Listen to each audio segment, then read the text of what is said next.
Victoria Hale stood on that porch with champagne in one hand and desperation in her eyes, asking a complete stranger to lie for her. Not for money, not for business, for something far more desperate, escape from a life that looked perfect but felt like drowning. Caleb Hayes should have walked away. He had a daughter waiting at home, a life built on honest work and no complications. But when a billionaire looks at you like you're the only honest thing in her world, you don't think straight. One fake relationship, one night. That's what they promised each other. They were both wrong. Before we dive into how a single lie changed two lives forever, hit that like button and drop a comment with your city name. I want to see how far this story travels. Now let's begin. The parking lot was already full when Caleb pulled up in his 10-year-old Ford. He sat there for a minute, engine ticking as it cooled, staring at the house lit up like some kind of magazine spread. String lights everywhere. Cars that cost more than his annual salary lined up like a luxury dealership. Music and laughter spilling out into the night. He checked his phone. 9:47 p.m. 2 hours late. "Damn it, Marcus," he muttered, grabbing the gift bag from the passenger seat. His best friend's birthday party. The one social obligation he couldn't dodge, even though every bone in his body wanted to turn around and drive home. He'd been on a job site since 6 that morning, installing cabinets in some McMansion across town. His back hurt, his hands were raw, and he probably still had sawdust in his hair. The house belonged to Marcus's sister. Caleb had never been here before, but he knew the type. One of those modern glass and steel things that looked cold even when it was trying to be warm. He walked up the driveway, past the Teslas and BMWs, feeling every year of wear on his work boots. The front door was open. Music hit him first, something jazzy and expensive sounding. Then the crowd. Easily 50 people packed into a living room that could probably fit his entire apartment twice over. Everyone dressed like they'd just left a corporate photo shoot. Caleb smoothed down his flannel shirt. It was the cleanest thing he owned that wasn't a t-shirt. "Caleb, man, you made it. You made..." Marcus appeared through the crowd, drink in hand, grin wide. He was wearing a suit jacket over a graphic tee, somehow making it work. That was Marcus, able to float between worlds without looking like he was trying. They did the handshake hug thing. "Yeah, sorry I'm late. Job ran long. Don't worry about it. You're here now." Marcus clapped him on the shoulder. "Come on, let me get you a drink. Fair warning, though, my sister went full bougie on the bar setup." Caleb followed him through the crowd, nodding at faces he didn't recognize. The living room opened into a kitchen that looked like it had never been used for actual cooking. Marble everything. Wine bottles that probably cost more than his truck payment. "Beer?" Marcus asked, opening a fridge that hummed quietly, full of craft IPAs with names like Existential Hops and Regret in a Can. "Just water." Marcus raised an eyebrow. "You good?" "Yeah, just tired, and I'm driving." "Fair enough." He grabbed a bottle of fancy water, the kind that came from some glacier in Iceland or whatever, and handed it over. "So listen, there's someone I want you to meet. She's..." "Marcus, no." "What? I didn't even finish. You've got that look, the one you get when you're trying to set me up." Marcus put his hands up, all innocence. "I'm just saying, you've been flying solo for 3 years now. Emma's in middle school. You're allowed to have a life." "I have a life. A life that isn't work and parent-teacher conferences." Caleb took a long drink of his overpriced water. "Not interested, man. I appreciate it, but I'm good."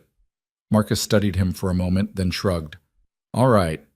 But if you change your mind, her name's Jennifer, lawyer, smart, funny, and she asked about you earlier." "How does she even know who I am?" "I may have mentioned my buddy who builds things with his hands and looks like a Carhartt commercial." "Christ." Marcus laughed and steered him back toward the party. They made the rounds, Caleb meeting people whose names he immediately forgot, making small talk about work and weather and all the safe subjects that filled the space between strangers. He was mid-conversation with someone's husband about property values when he noticed her. She stood near the windows at the far end of the room, backlit by those string lights everyone seemed to have now. Alone despite being surrounded by people. There was something about the way she held herself, perfect posture, perfect dress, perfect everything, that somehow made her look more isolated than if she'd been standing in an empty room. Victoria Hale. He knew who she was. Everyone in the city knew who she was. Hale Industries, real estate empire, Forbes lists, Her face had been on a magazine cover at the grocery store checkout just last week. Yeah, she's here, Marcus said quietly, following his gaze. My sister works with her foundation or something. Don't stare, man. She hates that. Caleb looked away. I wasn't staring. Sure, but over the next 20 minutes, as Caleb circulated through the party, he kept noticing her. Not because she was beautiful, though she was, in that untouchable way rich people seem to perfect, but because she looked like she was barely holding on.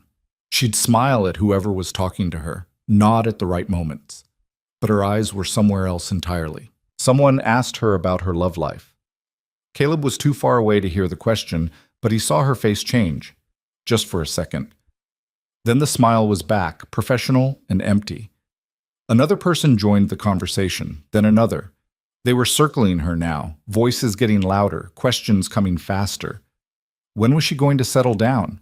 Didn't she want a family? Was she dating anyone? What about that actor she'd been photographed with? Victoria's smile stayed fixed, but her hand tightened around her glass.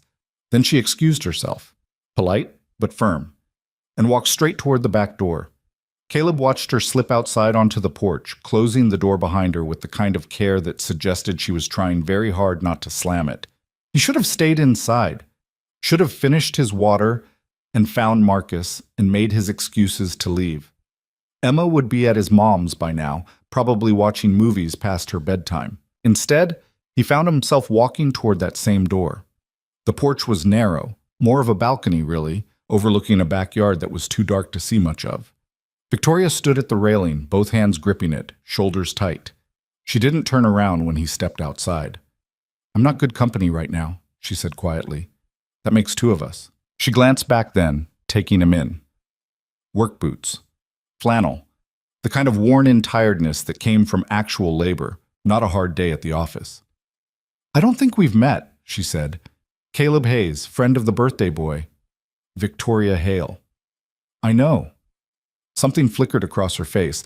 Not annoyance exactly, more like resignation. Right, everyone knows. An awkward silence settled between them.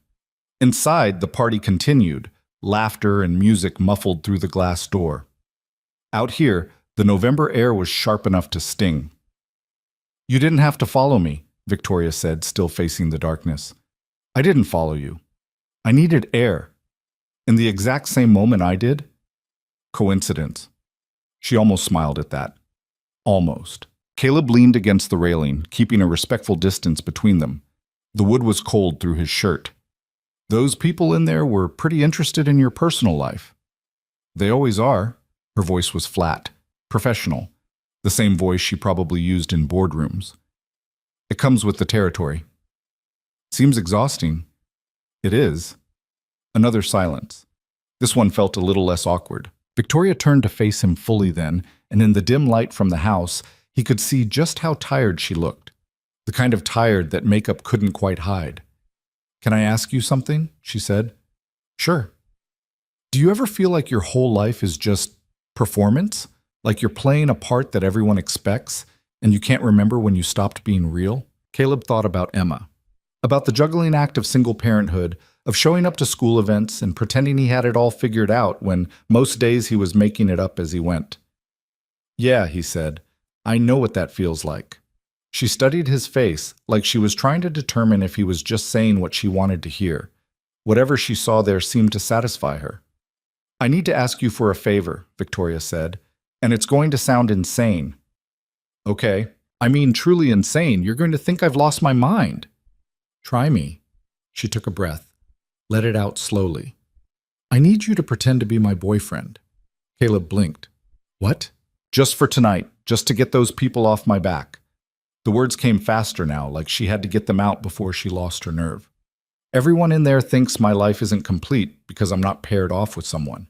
They ask about it constantly. Magazine interviews, social events, family dinners. It's relentless. And tonight I can't do it anymore. So you want me to lie for you? Yes. To a room full of strangers? Yes. People who definitely know I just got here. We'll say we've been seeing each other quietly, that we wanted to keep it private. She was looking directly at him now, and there was something desperate in her eyes that made his chest tight. Please. I know it's asking a lot. I know we just met, but I am so tired of being picked apart by people who think they have a right to my personal life just because they read about me in Forbes. Caleb should have said no, should have made some excuse and gone back inside and forgotten this whole conversation. But there was something about the way she was looking at him, like he was the first real thing she'd seen all night. "What do I have to do?" he heard himself say. Relief flooded her face. "Just stay close. Hold my hand, maybe. Let me introduce you as my partner. That's it. I promise I won't make it weird. This is already weird." "I know." She almost laughed. "I know it is, but will you do it anyway?" Caleb looked back through the glass door at the party. All those polished people with their polished lives. Then at Victoria, standing there in a dress that probably cost more than his monthly rent, asking him to help her feel less alone. "One night," he said. "That's it." "One night," she agreed. They stood there for another moment, the weight of the agreement settling between them. "We should probably get our story straight," Victoria said. "How did we meet?" "You tell me. This is your show." She thought about it. "The hardware store. 3 months ago. You were buying supplies for a job. I was there getting paint samples for a renovation project. We started talking." "You shop at hardware stores?" "I do now." A real smile this time, small but genuine. "Is that believable?" "Sure. Why not?" "And we've been seeing each other since then. Quiet dinners, long conversations. We wanted to keep it private because of the media attention that follows me." "Okay. And we're happy. We're taking it slow, but we're happy."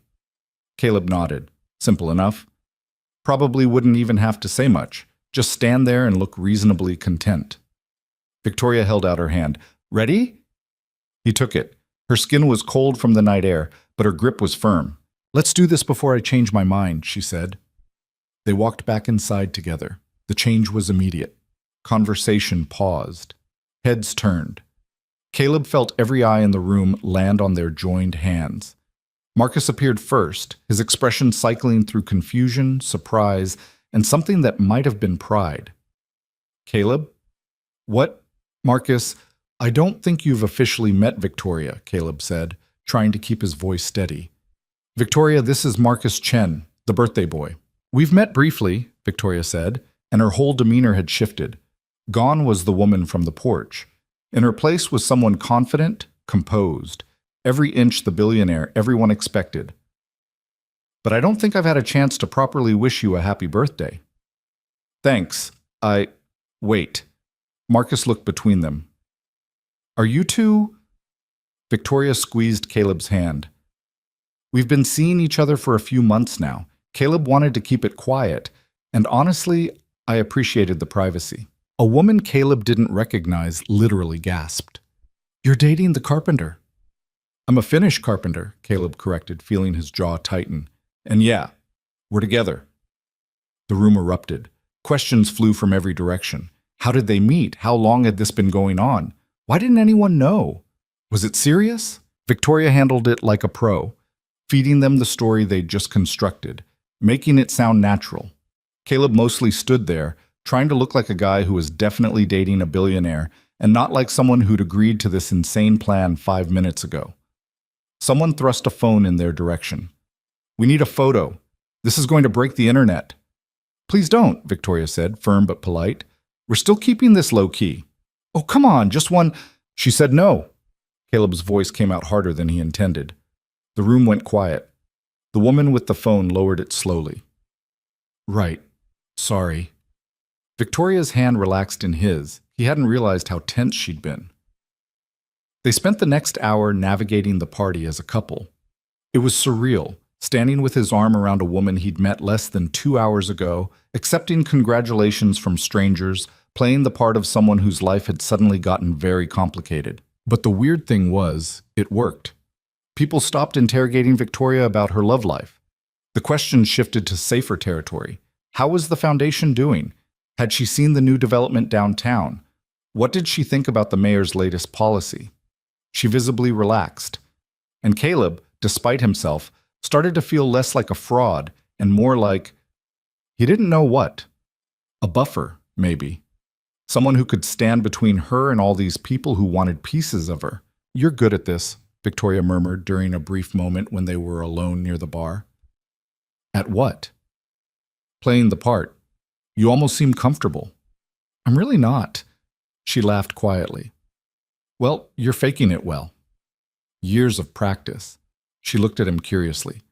"What are you faking in your real life?" The question caught him off guard. He thought about Emma, about the nights he sat at the kitchen table trying to figure out how to be both parents, about the constant fear that he wasn't enough. "Having my shit together," he said finally. Victoria's expression softened. "Yeah, me too." Someone called her name from across the room. She sighed. "One more round," she said. "Then we can make our exit." "We? Well, you're my boyfriend now. It would look strange if we left separately." "Right. Of course." They made their way back into the crowd. More handshakes, more small talk, more performances of normalcy. Caleb was starting to feel the weight of the day, the early morning, the physical labor, the strangeness of this entire evening. He checked his watch, 11:30. Emma would be asleep by now. "You need to leave," Victoria said quietly, noticing the gesture.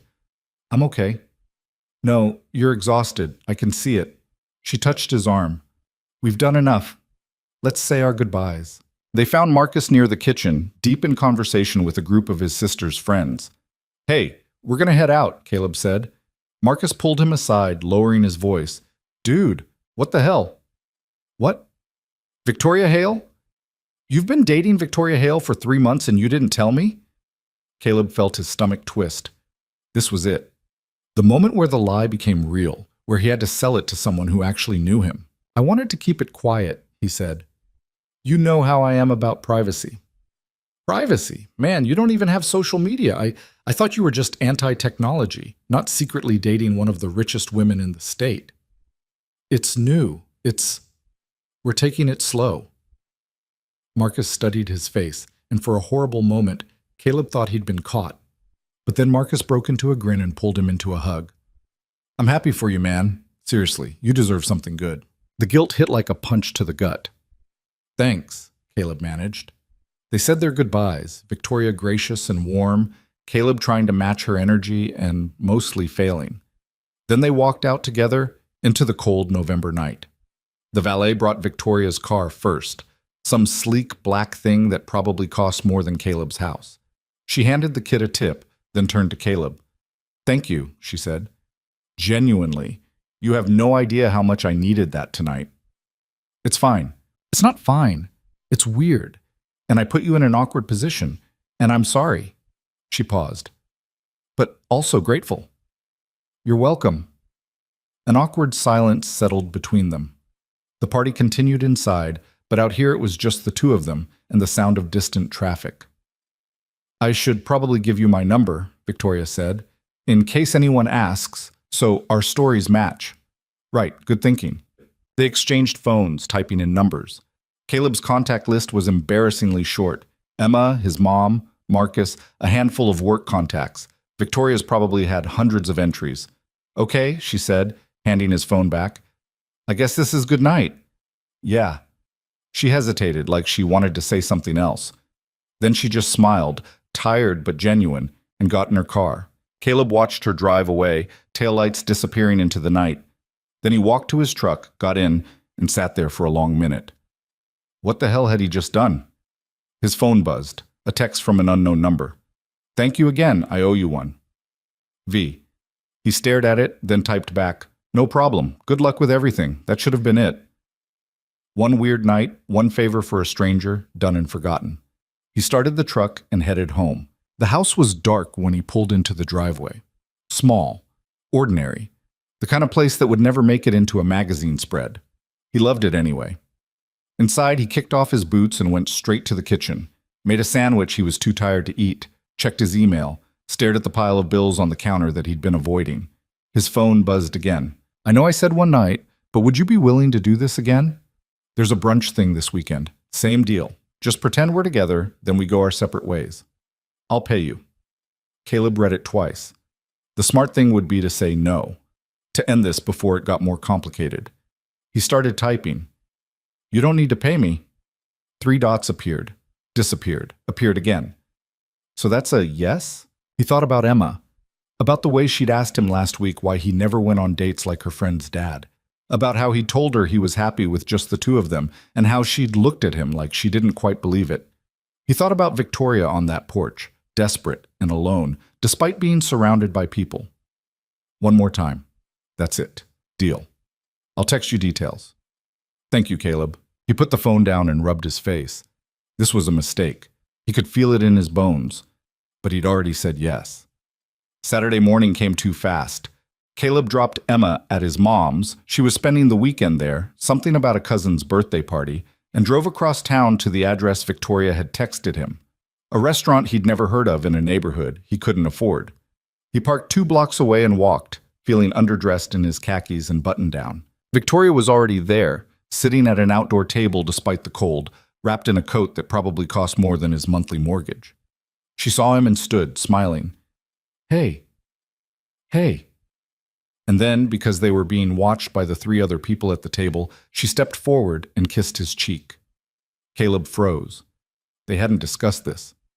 Physical affection beyond hand-holding. Sorry, she whispered. Should have warned you. It's fine. She introduced him to her friends, names and faces that blurred together.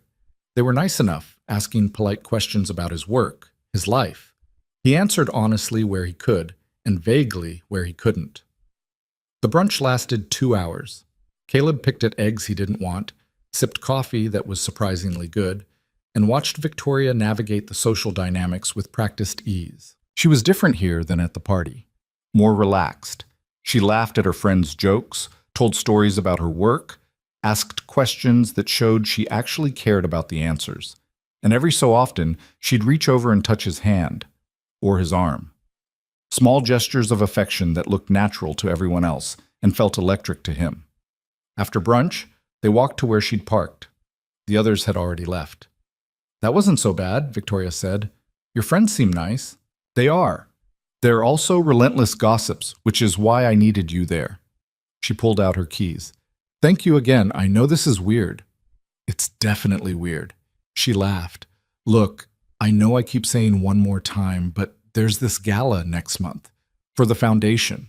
It's a big deal, lots of press, and I really don't want to field questions about why I'm there alone. Victoria, I know I'm asking a lot, but you're good at this. And honestly, you're the first person in years who hasn't wanted something from me. Caleb looked at her, really looked, saw the exhaustion behind the polish, the loneliness in someone who was never truly alone. Okay, he said. The gala. But that's really it. Really it. I promise. She left. He walked back to his truck. This time, there were no texts afterward, no follow-ups, just silence. 3 days passed, then a week. Caleb went back to work, back to his normal routine. Emma came home from his mom's with stories about the birthday party. They made dinner together, watched a movie, fell into their usual rhythm. He almost convinced himself the whole thing had been a strange dream. Then his phone rang. Unknown number. Hello? Caleb, it's Victoria. Do you have a minute? He stepped out of the kitchen, away from where Emma was doing homework at the table. What's up? So there's been a development. Someone at the brunch posted a photo of us to Instagram. It's gotten attention. What kind of attention? The kind where gossip sites are calling me for confirmation. And my publicist is having a small meltdown. Caleb's stomach dropped. Shit. Yeah, so I have 2 options. Either I confirm that we're dating, which means we need to keep this going for a while until the attention dies down. Or I deny it, which makes me look like a liar, and you look like, I don't know, an opportunist or something. What do you want to do? Silence on the other end. Then, honestly, I want to keep going. This has been the most peaceful few weeks I've had in years. Nobody asking about my personal life because they think they already know. It's been nice. Caleb thought about what it would mean. More fake dates, more lies, more chances for everything to blow up in his face. There's something I need to tell you first, he said. Okay, I have a daughter, Emma. She's 12. If we're going to do this, really do this, she's going to find out. And I'm not dragging her into something without knowing what I'm getting into. Another pause. Does she live with you? Yeah, full time. Her mom's not in the picture. That must be hard. It is. But she's the most important thing in my life. So if this is going to continue, even as a fake thing, she needs to be okay with it. That's fair, more than fair. Victoria's voice softened. For what it's worth, I think you're a good dad. I can tell. You barely know me. I know enough. They talked for another 20 minutes, working out the details. They'd confirm they were dating, keep up appearances for a few months until the media lost interest. Then they'd stage a quiet, mutual breakup. Simple, controlled, an ending built into the beginning. I'll make it worth your while, Victoria said. Anything you need? I don't want your money. Caleb, I mean it. This isn't about money. Then what is it about? He didn't have a good answer for that. Maybe it was about helping someone who needed help. Maybe it was about proving to himself that he could be something other than just Emma's dad. Maybe it was just curiosity about what it would be like to step into a world completely different from his own. I guess we'll find out, he said. That night he sat Emma down and explained. Not everything. He kept it simple, age appropriate. He'd met someone. They were dating. She was going to be around sometimes. Emma's eyes went wide. Is she nice? Yeah, she's nice. What's her name? Victoria. That's a pretty name. Emma paused. Are you happy, Dad? The question hit him harder than it should have. I'm getting there, he said.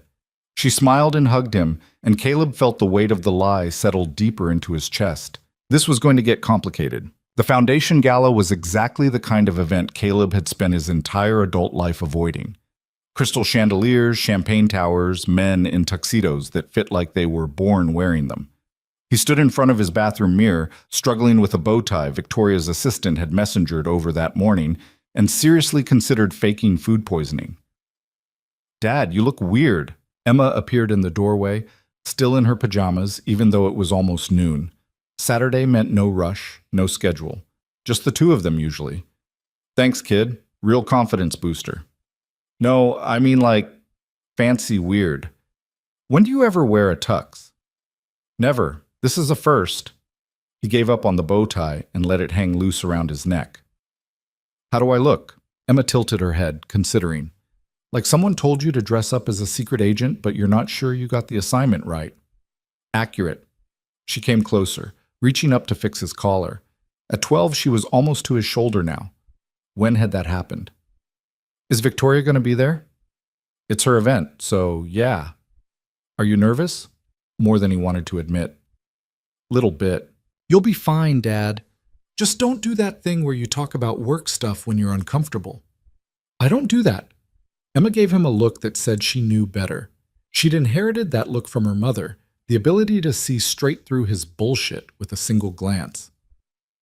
Okay, maybe I do that sometimes, he conceded. His phone buzzed. A text from Victoria. Cars downstairs. No pressure, but there are already photographers outside my building. Fair warning. That's my cue, Caleb said, grabbing his jacket. Grandma's picking you up at 1, right? Yep, we're gonna make cookies. Save me some? Depends on how many Instagram photos you end up in tonight. He stopped. What? Emma shrugged, suddenly very interested in her phone. Just saying, people at school have been talking. Talking about what? About how my dad is dating Victoria Hale. Madison's mom showed her a picture from that brunch thing. She said you guys looked cute.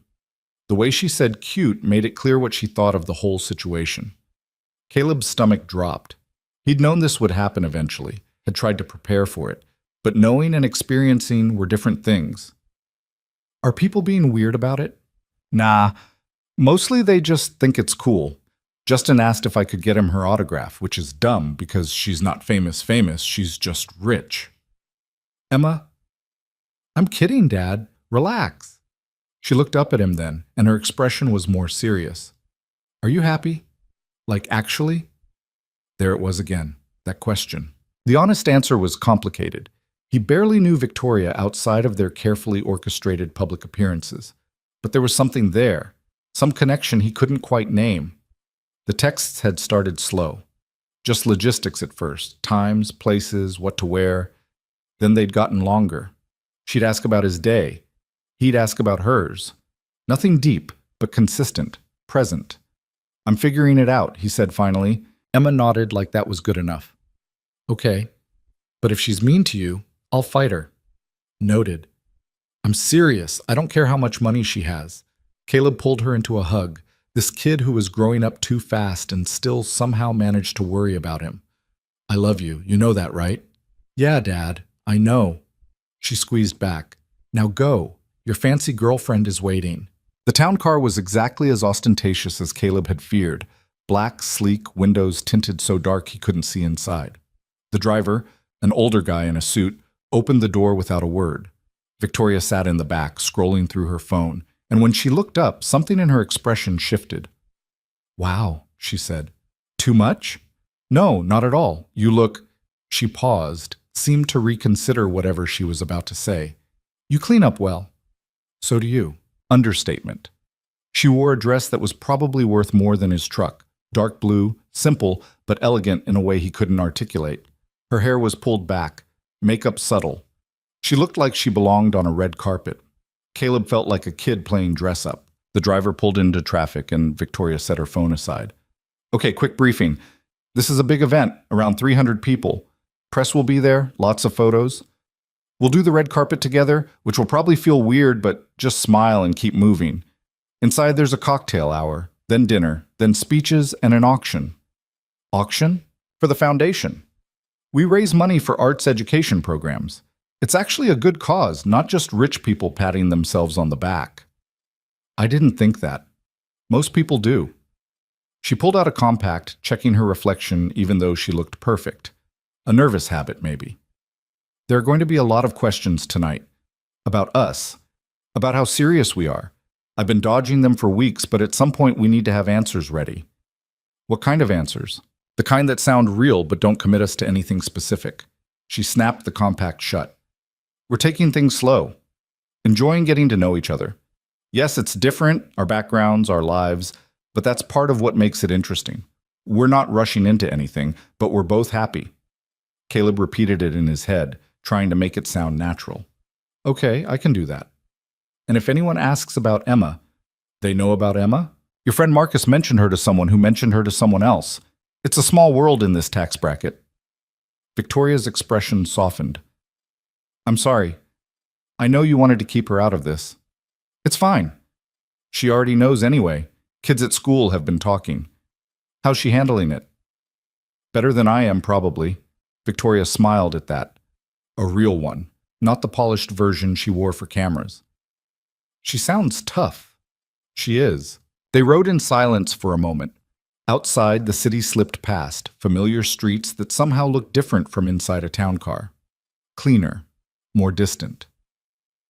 Can I ask you something? Victoria said. Sure. Why did you say yes to all of this? You didn't have to keep going after that first night. Caleb considered the question. He'd been asking himself the same thing for weeks now. Honestly, I'm not completely sure. Maybe because you looked like you needed help. Maybe because I was curious. Maybe because my life had gotten so small and predictable that this felt like, I don't know, an adventure. An adventure, Victoria repeated. That's one way to describe pretending to date someone for public consumption. What would you call it? She thought about it. A necessary fiction. A way to buy myself some breathing room. She paused. But also maybe an adventure. Yeah. The venue was a converted warehouse in the arts district, all exposed brick and industrial lighting, trying very hard to look casual, despite the obvious money that had gone into it. The car pulled up to a red carpet that was actually red, flanked by photographers with cameras already flashing. Caleb felt his throat tighten. Hey! Victoria's hand found his. Just stay close to me. Smile. Don't look directly at the cameras because the flashes will blind you. And if anyone asks you a question, you don't have to answer. Just keep walking. That's it? That's it. The driver opened the door. Sound rushed in, clicking cameras, shouted questions, the general chaos of people trying to get attention. Victoria stepped out first and the noise doubled. She turned back, offering her hand to help Caleb out. The cameras went insane. Victoria, over here! Who's your date? Is this the carpenter boyfriend? How long have you been together? Caleb kept his eyes on Victoria, using her as an anchor. She smiled at the cameras with practiced ease, positioning them so the photographers could get their shots. Her hand never left his. Victoria, is it serious? She leaned closer to Caleb, and for the cameras it probably looked intimate. To him, it felt like a lifeline. Just smile and breathe, she whispered. You're doing great. They made it through the gauntlet in less than 5 minutes, but it felt like an hour. Inside, the venue was already crowded. People in formal wear clustered in groups, holding champagne flutes and laughing at jokes that probably weren't that funny. Victoria's shoulders dropped half an inch. Relaxing, finally. You survived, she said. Barely. A waiter appeared with champagne. Victoria took 2 glasses, handing one to Caleb. He accepted it, but didn't drink. He needed to stay sharp tonight. They circulated through the crowd. Victoria introduced him to what felt like hundreds of people, donors, board members, local politicians. Caleb shook hands and made small talk, falling into a rhythm that was almost comfortable. These were the social skills you learned as a contractor, making clients feel heard and important. So you're the mysterious boyfriend, said a woman whose name Caleb had already forgotten. She was probably 60, dripping in diamonds that looked real. I have to say, Victoria, you kept this one under wraps. I like my privacy, Victoria said smoothly. And you're a carpenter? How wonderfully grounded. The way she said it made grounded sound like a polite substitute for something less flattering. Finnish carpenter, Caleb corrected. Custom work, mostly. Cabinets, built-ins, that kind of thing. How fascinating. And how did you two meet? Victoria launched into their practice story. The hardware store, the paint samples, the conversation that turned into coffee, that turned into something more. She told it so naturally that Caleb almost believed it himself. The woman listened with the kind of smile that didn't reach her eyes. Well, how lovely. You make quite an unusual pair. Thank you, Victoria said, and her tone suggested the conversation was over. They moved on. More introductions, more questions, more performances of normalcy. Caleb started to feel the fatigue setting in, not physical, but mental. The constant effort of being someone he wasn't. During dinner, he sat next to Victoria at a table full of Foundation board members. The food was elaborate, tiny portions arranged like art. He ate mechanically, contributing to conversations when spoken to, but mostly just observing. Victoria was different here than she'd been in the car. More formal, more careful. She laughed at the right moments, asked interested questions, steered conversations with subtle skill. Watching her work was like watching a master craftsman, every word chosen deliberately, every gesture calculated for effect. It was impressive. It was also exhausting to witness. Halfway through the main course, she excused herself to use the restroom. Caleb stayed at the table, trying to look engaged in a conversation about tax policy that he barely understood. His phone buzzed. A text from Emma. Grandma wants to know if you're having fun. I told her probably not. He smiled and typed back. You're right. Food's good though. Take a picture. I want to see how fancy it is. He snapped a quick photo of his plate, some kind of fish with sauce drizzled in a spiral pattern, and sent it. Emma's response came immediately. That's not even enough food. You're going to be hungry later, probably. Want me to save you some real dinner? Yeah, thanks, kid. He pocketed his phone just as Victoria returned. She slid back into her seat, and under the table, her hand found his knee. A brief squeeze, reassurance or gratitude, he wasn't sure which. The speeches started after dessert. The foundation director talked about their programs, showed a video of kids learning to paint and dance and make music. It was genuinely moving, watching these kids light up when given the tools to create something. Then Victoria took the stage. She transformed up there. Gone was the careful, controlled version from the table. Instead, she spoke with passion about why arts education mattered, about her own childhood and how painting had been her escape when everything else felt overwhelming. She talked about wanting to give that same escape to kids who needed it. Caleb found himself leaning forward, drawn in despite himself. This was the real Victoria, not the polished billionaire or the woman who needed a fake boyfriend to keep the press at bay. This was someone who actually gave a damn about something beyond herself. The auction followed. Ridiculous amounts of money for vacation packages and artwork and experiences Caleb couldn't imagine wanting. A weekend in Napa, a private concert, a painting that looked like someone had thrown paint at a canvas and called it art. Do you want to bid on anything? Victoria asked quietly. With what money? She smiled. I'm offering. I'm good. Thanks. The final item was a dinner with Victoria herself. Private chef, exclusive venue, one night for 12 people. The bidding started at 5,000 and climbed quickly. 10,000, 15, 25. 30,000, called out a man Caleb recognized from earlier, investment banker or something. Victoria's jaw tightened slightly. 35, countered a woman in red. It ended at $42,000 for dinner.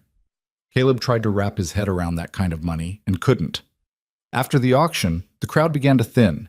Victoria was pulled into a dozen different conversations, thanking donors, posing for photos with board members, accepting congratulations on the event's success.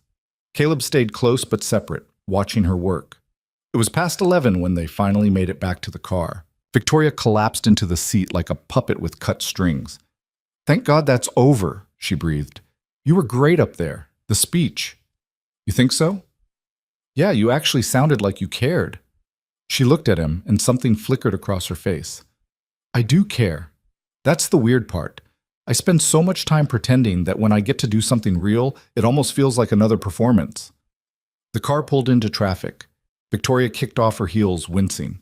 These shoes are torture devices, she muttered. Why wear them? Because they make my legs look good, and in this world, that matters. She rubbed her feet. I know how that sounds, shallow, but image is currency when you're trying to convince rich people to part with their money. I wasn't judging. Everyone judges. It's fine. I'm used to it. They drove in silence for a while. Caleb watched the city lights blur past, thinking about Emma's text, about the kids in that video learning to paint, about Victoria on stage talking about escape. Can I ask you something? He said. Sure. When did this become your life? The galas and the foundation and all of it. Victoria was quiet for a long moment. My father started the company, built it from nothing into something massive. When he died, I was 23, fresh out of business school, completely unprepared. Everyone expected me to sell, to take the money and live quietly somewhere. Instead, I took over. Why? Because he built something that mattered, and I wasn't going to let it disappear just because I was young and scared. She stared out the window. The foundation came later, after I realized that making money wasn't actually fulfilling any part of me that needed filling. So you do this to feel like you're making a difference. I do this because if I don't, all I am is someone who inherited wealth and did nothing meaningful with it. She looked at him. What about you? Why carpentry? Honest answer, it's what I'm good at. I like building things. Seeing something go from raw materials to finished product. It's tangible, real.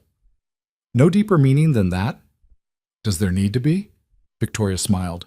No, I guess not. The car stopped outside Caleb's house. Small, ordinary, the porch light on because he'd remembered to set the timer before leaving. Thank you for tonight, Victoria said. I know it was a lot. It was. He paused, hand on the door. But it wasn't terrible. High praise. I mean it. You're good at what you do. It's impressive. Something in her expression shifted, softened. That means more than you know. He should have said goodnight and gotten out. Should have let the evening end there, clean and simple. Instead, he heard himself say, Do you want to come in? Just for a bit? Emma's at my mom's, and I was going to make some actual food because that dinner was basically expensive air. Victoria blinked. You're inviting me in? If you want, no pressure. Just thought you might want to decompress somewhere that isn't a car or a public event. She considered it, then nodded. Yeah, okay. He told the driver he'd make sure she got home safely. The man looked skeptical but didn't argue.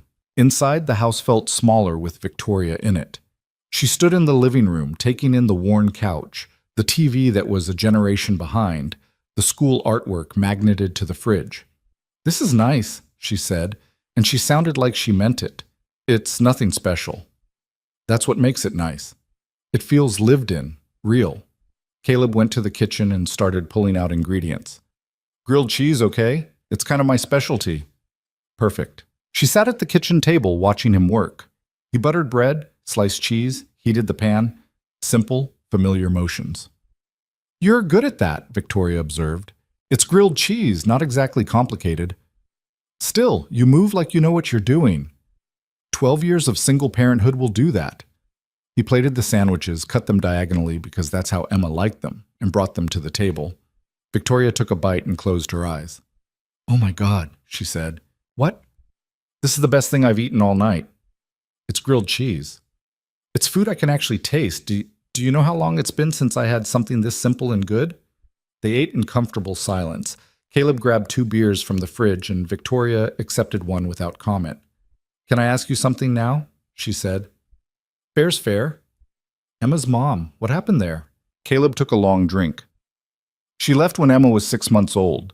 Postpartum depression, we thought at first. But it was more than that. She couldn't handle it. Motherhood, the responsibility, the complete loss of freedom.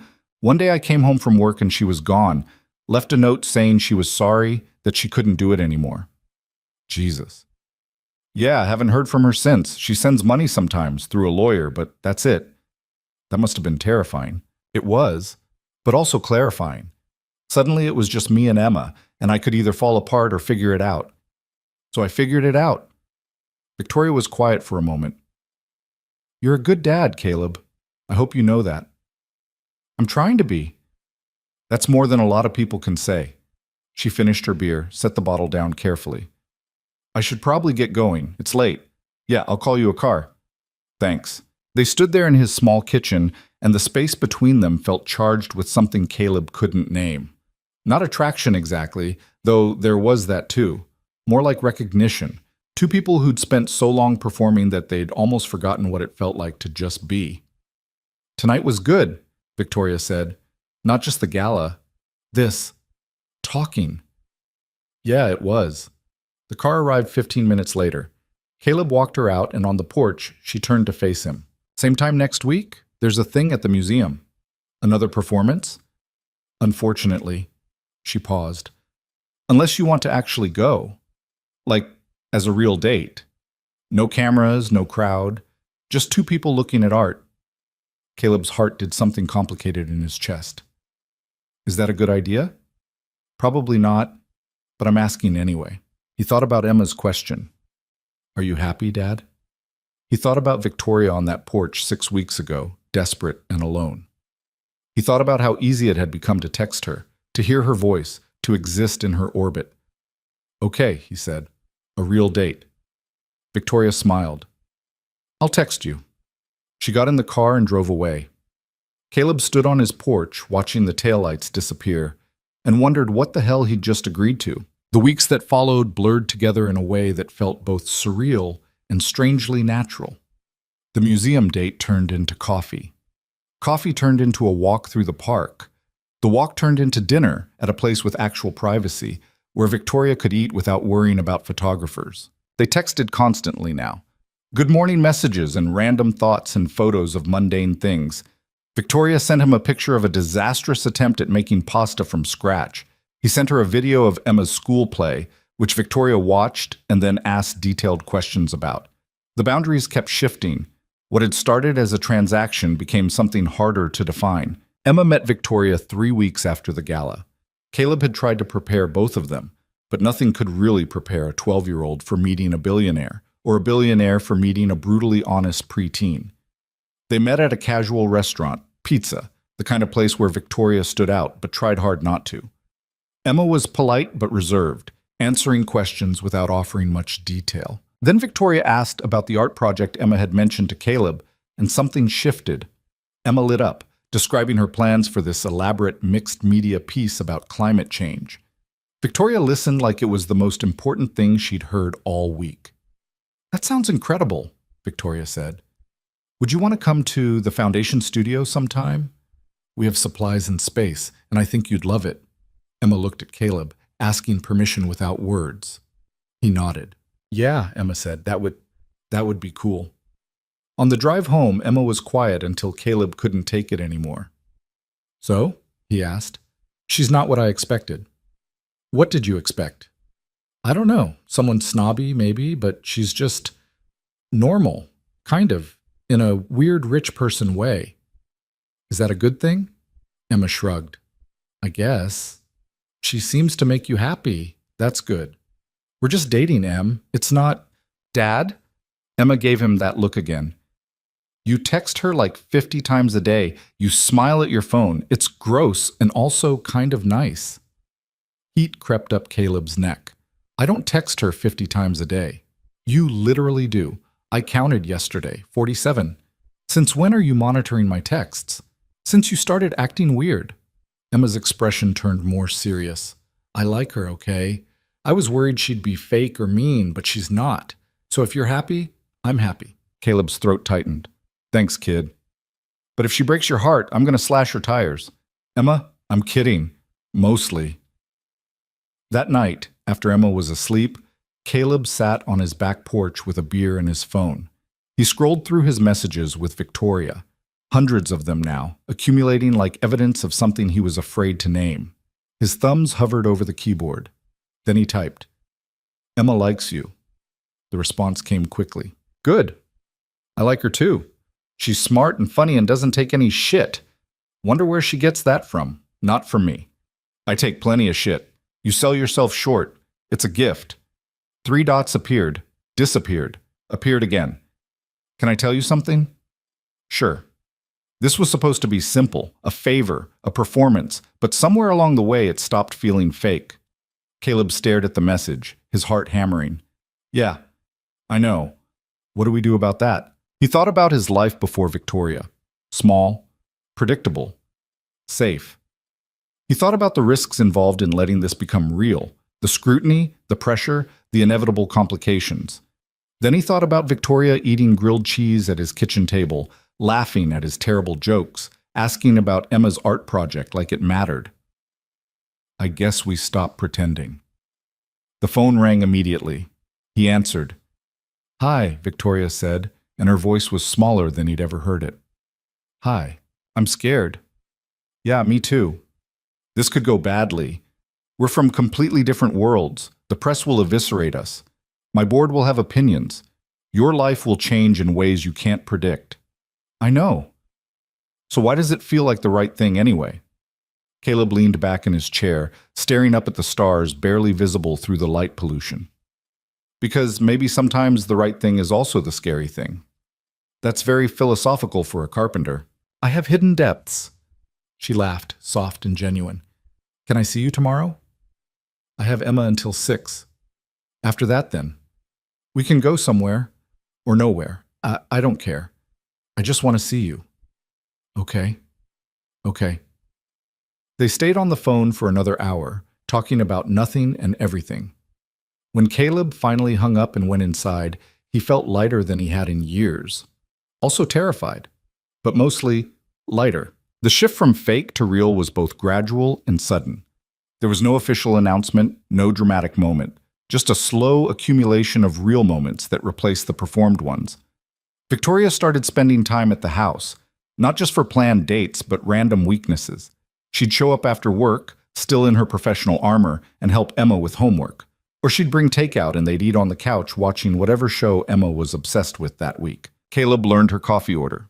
Victoria learned where he kept the good snacks. Emma learned that Victoria could be bribed into watching horror movies that Caleb refused to sit through. It was domestic in a way that should have felt strange, but instead felt inevitable. 2 months after the gala, Marcus cornered Caleb at a job site. Okay, spill, Marcus said, handing him a coffee. Spill what? Don't play dumb. You and Victoria. You guys are actually together now, right? Like, for real? Caleb took a long drink, buying time. Yeah, for real. How did that happen? Last I heard, you were taking things slow. We were. Then we weren't. Marcus studied his face. You're happy. I am. Good. You deserve it, man. Marcus paused. But also, what the hell? How does this even work? She's got security and assistants, and you're over here covered in drywall dust. I don't know. We're figuring it out. And they were. It wasn't smooth. Victoria's world kept intruding. Last-minute business trips, social obligations, the ever-present photographers. Caleb's world was harder for her to navigate. The early mornings, the physical exhaustion, the constant juggling of single parenthood. But they tried. Victoria rearranged her schedule to make Emma's art show. Caleb wore another tux to a charity dinner without complaining. They met in the middle, or tried to. The first real fight happened on a Tuesday. Caleb had been working a difficult job. A client who kept changing their mind, deadlines shifting, stress mounting. He came home exhausted to find Victoria already there with Emma, both of them laughing over some private joke. "Hey," Victoria said, smiling, "we made dinner. Well, we ordered it, but same thing." "Great, thanks." "You okay?" "Fine, just tired." But he wasn't fine. He was irritable and feeling like an outsider in his own house. Victoria had picked up Emma from school, something they'd discussed but that still felt weird. She'd helped with homework, made decisions about dinner. Small things, helpful things, but they gnawed at him anyway. After Emma went to bed, Victoria found him in the kitchen, staring at nothing. "Talk to me," she said. "About what?" "About why you've barely said 2 words to me all night." "I'm just tired." "Bullshit." Her voice was sharp now. "What's actually wrong?" And there it was, the thing he'd been avoiding naming. "You can't just waltz in here and take over." Victoria recoiled like he'd slapped her. "Take over? I was trying to help." "I know, but she's my daughter. This is my life, and sometimes it feels like you're trying to rewrite it into something that fits better with yours." "That's not fair, isn't it? You show up when it's convenient. You get to be the fun one while I'm stuck being the parent who actually has to enforce rules and deal with the hard parts." Victoria's eyes flashed. "You think my life is convenient? You think I don't have to bend over backwards to make time for you and Emma? I rearranged 3 meetings today to pick her up from school. I have a company to run, Caleb. 1,000 people depending on me. But I'm here anyway because I care about you both. I didn't ask you to do that." "No, you didn't. Because you won't ask for anything. You just suffer in silence and resent people for trying to help."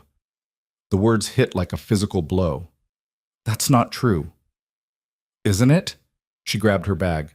"Maybe this was a mistake. Maybe we're too different." "Victoria, I should go." She left. The door closed with a quiet click that felt louder than a slam. Caleb stood in his empty kitchen, fury and regret warring in his chest. He'd been an ass.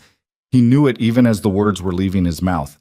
But the fear underneath, the terror of becoming dependent on someone who could leave, that was real too. He didn't text her. Neither did she. 2 days of silence stretched into 3. Emma noticed, of course. "Did you guys break up?" she asked over breakfast. "No, we just had a fight." "About what?" "Complicated stuff." Emma set down her spoon. "Dad, you're allowed to let people help you. You know that, right?" "I know." "Do you? Because sometimes it seems like you think you have to do everything yourself, like asking for help makes you weak or something." When had his daughter gotten so perceptive? "I'll fix it," he said. "Good, because I like her, and you're less grumpy when she's around." That night, Caleb drove to Victoria's building. The doorman recognized him now, waving him through without question. He took the elevator to the penthouse, his heart hammering the whole way up. Victoria opened the door, surprise clear on her face. "Hi," Caleb said. "Hi. Can I come in?" She stepped aside. The penthouse was massive, floor-to-ceiling windows overlooking the city, furniture that looked like art, everything pristine. He'd been here twice before and it still felt like a museum. "I'm sorry," they both said at the same time. That broke the tension. Victoria almost smiled. "You first," she said. "I was an ass. You were trying to help, and I made it about my own insecurity. That wasn't fair." He took a breath. "I'm not used to this. Letting someone in, trusting that they'll stay. And when you picked up Emma and made dinner, it felt good and terrifying at the same time, and I handled it badly." Victoria was quiet for a moment. "I'm sorry too. I didn't think about how it would feel from your perspective. I just saw a way to help and jumped in without asking if you wanted me to." "I did want you to. That's the scary part."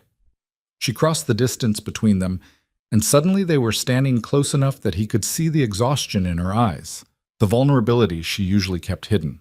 "I don't know how to do this," Victoria said quietly. "I've never let anyone this close before, and I keep waiting for you to realize that I'm too much work, too complicated, and leave." "I'm not going anywhere." "How can you know that?" "Because I'm choosing to stay, right now. That's all we've got." Victoria's eyes were bright.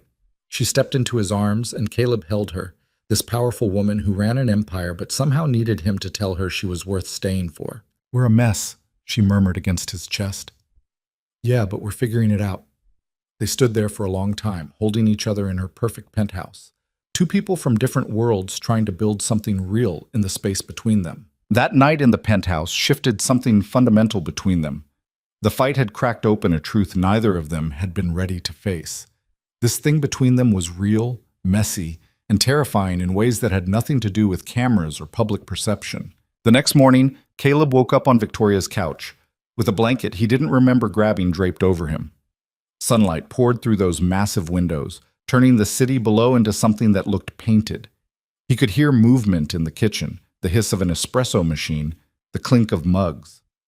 Victoria appeared around the corner, still in the silk pajamas she'd changed into last night, hair pulled back in a messy knot. She looked younger like this, more accessible. "Coffee?" she offered. "Please." She brought over 2 mugs, settling onto the opposite end of the couch. They sat in silence for a moment, both nursing their drinks, both clearly uncertain how to navigate this new territory they'd stumbled into. "I called in sick today," Victoria said finally. Caleb nearly choked on his coffee. "You did what?" "Called in sick.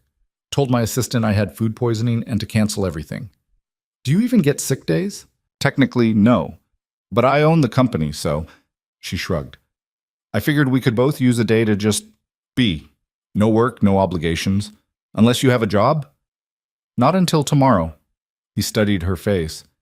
"Are you sure about this?" "No, but I'm doing it anyway." They spent the day in ways that felt almost aggressively normal. Victoria made breakfast, scrambled eggs that were slightly overdone, but edible. They watched a documentary about deep-sea creatures that neither of them particularly cared about, but that filled the comfortable silence. Around noon, they walked to a deli 3 blocks away, Victoria in sunglasses and a baseball cap, trying to be anonymous. "Does that actually work?" Caleb asked, watching her attempt to blend in while wearing a coat that probably cost $5,000. "Sometimes. If I'm lucky." They weren't lucky. A teenager recognized her halfway through their sandwiches, phone already out and recording. "Oh my God, Victoria Hale! Can I get a photo?" Victoria's smile was automatic, practiced. "Of course." The girl squeezed in next to her, snapped several selfies, then noticed Caleb. "Is this your boyfriend, the carpenter?" "He is," Victoria said, and the ease in her voice made Caleb's chest tight. "You guys are so cute together, like relationship goals." After the girl left, Victoria slumped back in her seat. "Sorry, that happens." "It's fine." "It's not, but thanks for saying so." She picked at her sandwich. "Does it bother you? The attention?" "Honestly? Yeah, but not enough to walk away." Something flickered in her eyes, relief maybe, or gratitude. They walked back slowly, taking side streets, avoiding the main drags where more people might recognize her.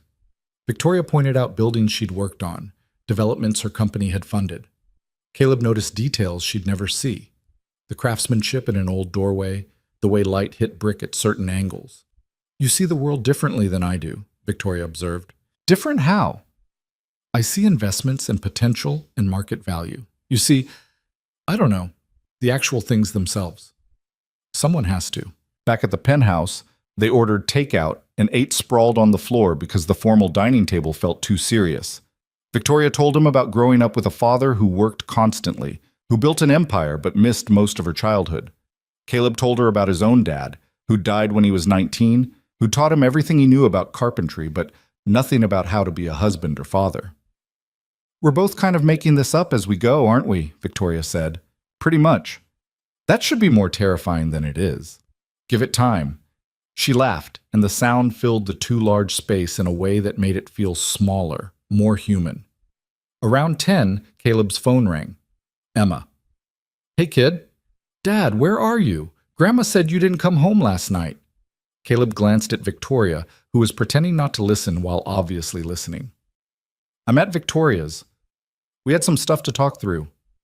"Did you fix your fight?" "Yeah, we did." "Good. Can you bring her to my art show Friday? It's the one at the Foundation Studio. She said she'd come, but I wanted to make sure." Victoria was already nodding before he could ask. "She'll be there," Caleb confirmed. "Cool. Love you." "Love you too." He hung up and found Victoria watching him with an expression he couldn't quite read. "What?" he asked. Nothing, just the way you are with her. It's nice. She's my kid. Of course I'm nice to her. You'd be surprised how many parents aren't. Victoria set her wine glass down. My father loved me, I think. But he didn't really know how to show it. Everything was about the business, about legacy. I was just another asset to manage. That's sad. It is. But it also made me who I am, so I can't regret it entirely. She paused. Emma's lucky to have you. I'm lucky to have her. They stayed up talking until past midnight, the city lights glittering below them like a promise of something they couldn't quite name. When Caleb finally left around 2, Victoria walked him to the door, and they stood there in that awkward space between goodnight and something more. Thank you for today, she said. Thank you for playing hooky. I should do it more often. You really should.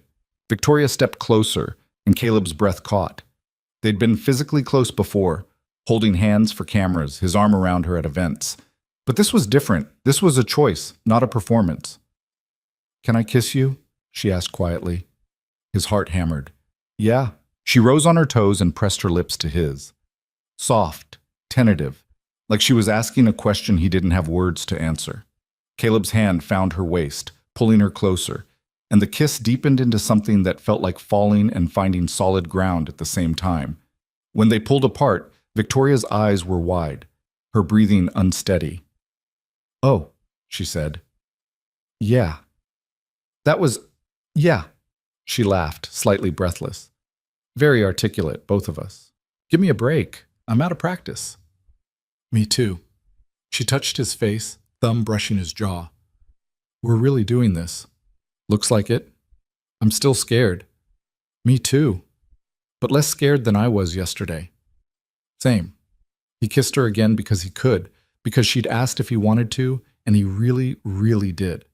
This time it was easier, more natural, like something they'd been doing for years instead of minutes. When he finally made it home at 3 a.m, Caleb lay in his own bed staring at the ceiling, replaying every moment. The fights and the reconciliation and the kiss that had changed everything. He felt like a teenager, giddy and terrified and completely out of his depth. His phone buzzed. Thank you for today, for all of it. Sleep well. V, you too. I'm not sure I will. I keep thinking about kissing you. Heat flooded through him. Good to know I'm not the only one. Not even close. He smiled in the darkness of his bedroom, this ordinary space that suddenly felt charged with possibility. The art show Friday was packed with kids and parents, and the kind of creative chaos that made Victoria visibly uncomfortable at first. She showed up in jeans and a sweater, clearly trying to dress down, but she still stood out. Money had a way of announcing itself even when you tried to hide it. Emma found them immediately, grabbing Victoria's hand and pulling her toward her piece. Okay, so I know it's not finished yet, but I wanted to show you the progress, Emma said, talking fast the way she did when she was nervous and excited at once. The piece was a mixed media collage, photographs and paint, and found objects arranged into a statement about climate change and generational responsibility. It was raw and angry and incredibly mature for a 12-year-old. Emma, Victoria breathed, this is extraordinary. You think so? I know so. The composition, the message, the use of materials, this is professional level work. Emma's face flushed with pride. Thanks. Dad helped me mount some of it, but the concept is all mine. I can tell. Victoria crouched to examine a detail, genuinely engaged in a way Caleb recognized from that first gala speech. This was Victoria caring about something real. Have you thought about submitting this to the youth showcase next month? There's a youth showcase? There is. And you should absolutely enter. I'll get you the information. Caleb watched them together. His daughter and this woman who'd stumbled into his life 6 months ago through a lie that had somehow become the truest thing he had. Emma was gesturing animatedly, explaining her process, and Victoria was listening like every word mattered. Marcus appeared at his elbow. Man, she's good with kids. Yeah. You look happy. Like actually happy, not just okay. Caleb met his friend's eyes. I am. Good. You deserve it. Marcus paused. Although I gotta say, when you told me you were dating Victoria Hale, I thought maybe you'd hit your head or something, but seeing you two together, it works somehow. Somehow, Caleb echoed. After the show, they went for ice cream, all three of them, Emma between them on the sidewalk, talking about art and school and the new horror movie she wanted to watch. Victoria asked questions and offered opinions and laughed at Emma's jokes. And it felt so desperately normal that Caleb had to remind himself this was his life now. Later, after they dropped Emma at his mom's for a sleepover, Victoria and Caleb drove out to a park on the edge of the city. It was nearly 11, the place deserted except for the distant sound of traffic. They sat on a picnic table, shoulders touching, looking out at the darkness punctuated by streetlights. "I like your kid," Victoria said. "She likes you too." "How do you know?" "Because she threatened to slash your tires if you broke my heart." "That's Emma, for I approve." Victoria laughed. "That's oddly sweet." "That's Emma." They sat in comfortable silence for a while. Caleb had learned that silence with Victoria wasn't awkward. It was space to breathe, to just exist without performance. "Can I ask you something?" Victoria said finally. "Always." "When did you know that this wasn't fake anymore?" Caleb thought about it. Probably that first real date. The museum. When you told me about your dad and I realized you'd never told anyone else that story. That felt real. For me, it was the grilled cheese. The grilled cheese? You invited me into your home, made me something simple and good, and didn't expect anything in return. Nobody does that in my world. Everything's transactional, but you just gave. She turned to face him. It terrified me. Why? Because I didn't know what to do with it. Kindness without agenda, care without conditions. I didn't have a framework for that. And now? Now I'm trying to build one. Her hand found his in the darkness. With you, if you'll let me. Victoria, I know it's fast. I know we're still figuring this out, but I need you to know that this isn't casual for me anymore. You're not casual. Emma's not casual. This whole thing has become the realest part of my life, and that's both wonderful and absolutely terrifying. Caleb's throat tightened. I feel the same way. You do? Yeah, I kept telling myself it was just helping you out, just seeing where things went. But somewhere along the way, I stopped pretending. He squeezed her hand. This is real for me too. Scary, complicated, probably going to blow up in our faces real.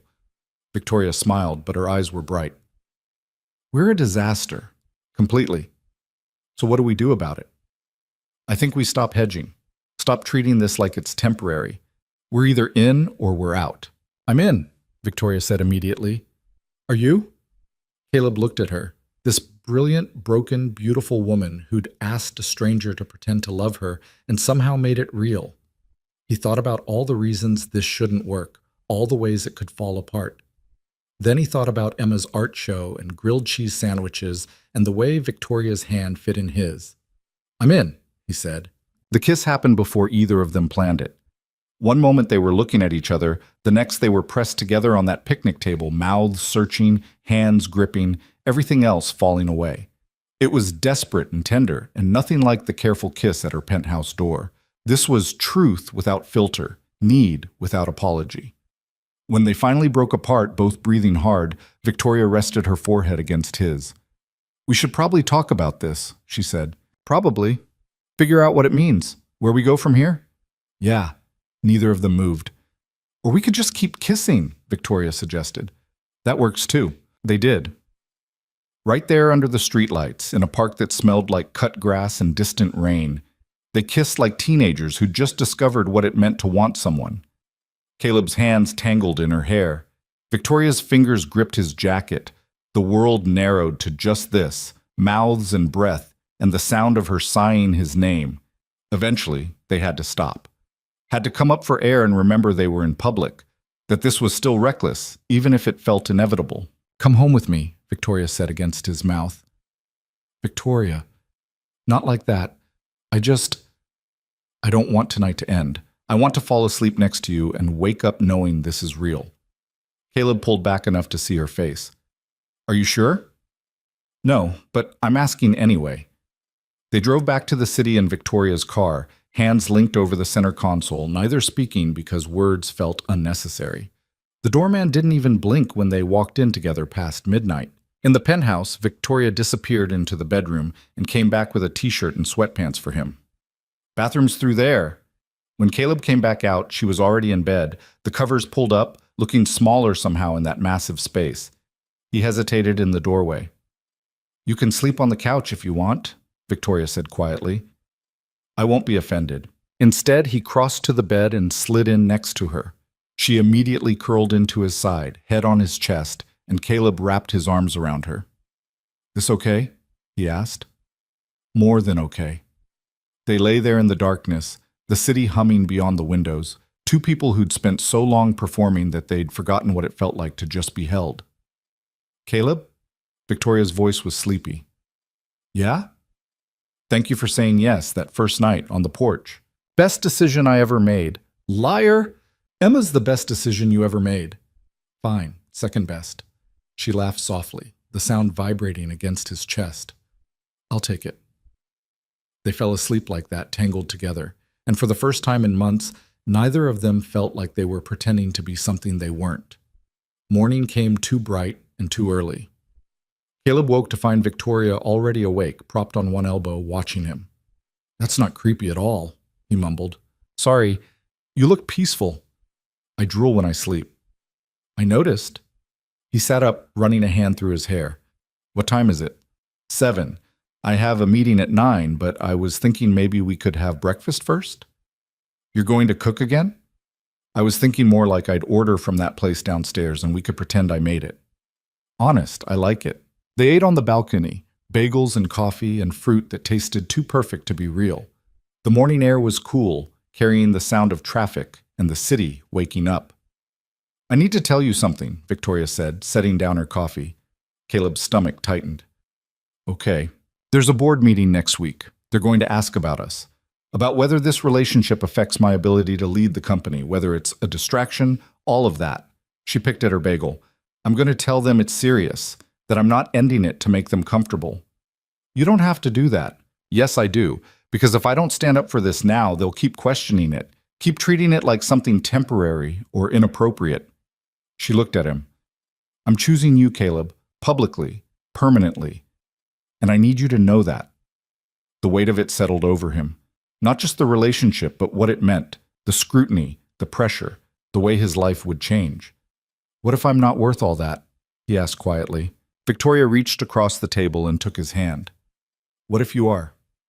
He wanted to argue, to list all the reasons this was a terrible idea, but looking at her face, open, hopeful, scared but determined, he couldn't. "Okay," he said. "Okay?" "I'm choosing you too, whatever that means." Relief flooded her expression. "It means we're probably both crazy." "Definitely crazy." She stood, moving around the table to sit in his lap, arms around his neck. "But maybe the good kind of crazy." "Is there a good kind?" "We're about to find out." They kissed there on the balcony with the city spread out below them, morning light turning everything golden. It felt like a beginning, or maybe an ending, or possibly both at once. Caleb's phone rang. "Emma." He answered, Victoria still in his lap. "Hey, kid." "Dad, where are you? Grandma's making pancakes and she wanted to know if you're coming." "I'm at Victoria's." "Still? Did you guys have a sleepover?" Victoria muffled a laugh against his shoulder. "Something like that. I'll be there in an hour, okay?" "Okay, bring Victoria if she wants pancakes. Grandma makes too many anyway." He looked at Victoria, who was already nodding. "She says yes." After he hung up, Victoria didn't move from his lap. "Your daughter just invited me to pancakes." "She did." "That feels significant." "It is. My mom's pancakes are sacred. You don't get invited to those lightly." "Should I be nervous?" "Probably. She's going to interrogate you." "About what?" "Everything. My mom doesn't do subtle." Victoria's expression turned serious. "What if she doesn't like me?" "She'll like you. She already likes you. She's been asking when she gets to meet you for weeks." They drove to his mom's house in Caleb's truck, Victoria looking out of place but trying hard not to show it. The neighborhood was working class, houses small and well-maintained, the kind of place where people knew their neighbors and left their doors unlocked. His mom met them at the door, short, gray-haired, wearing an apron that said "World's Okayest Cook" that Emma had given her for Christmas. "Mom, this is Victoria." "I know who she is. I have Google." His mom pulled Victoria into a hug before she could prepare for it. "Come in, both of you." Emma's been talking my ear off about that art show. Inside smelled like pancakes and coffee and home in a way that made Caleb's chest tight. Emma was already at the table, scrolling through her phone, but she looked up when they walked in. "You came."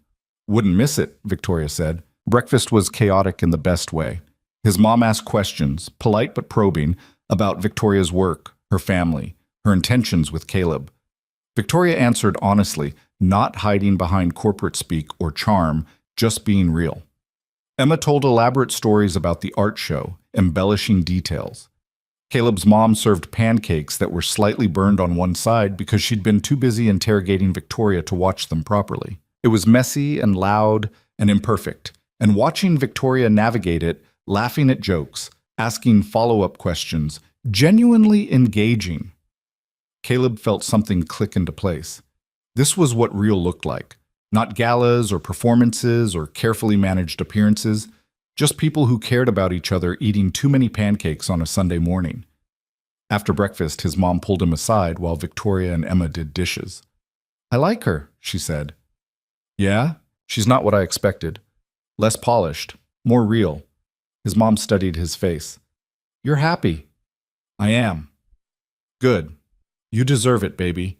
After everything with Emma's mom, you deserve someone who shows up." "She does. Show up, I mean." "I can see that." She patted his cheek. "Don't screw it up." "Thanks for the vote of confidence." "I'm serious. That woman in there? She's good for you, and you're good for her. I can see it in the way she looks at you." Later, driving Victoria back to her place, she was quiet. "You okay?" Caleb asked. "Your family is wonderful." "They liked you." "How do you know?" "Because my mom would have found a polite way to get rid of you if she didn't.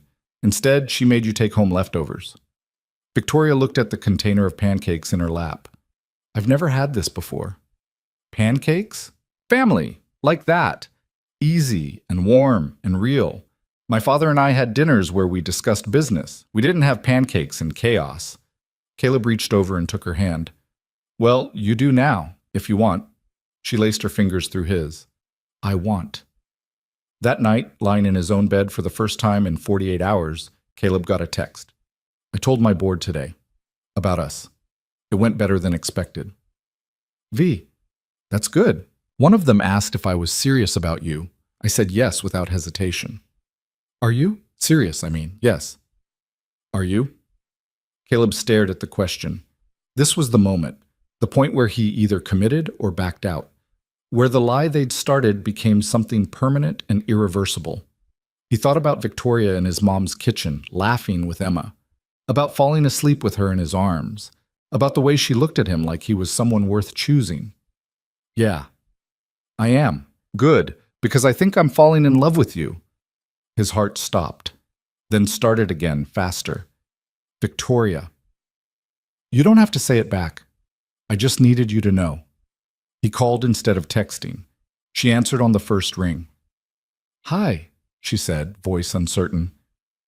"I think I'm falling in love with you too," Caleb said.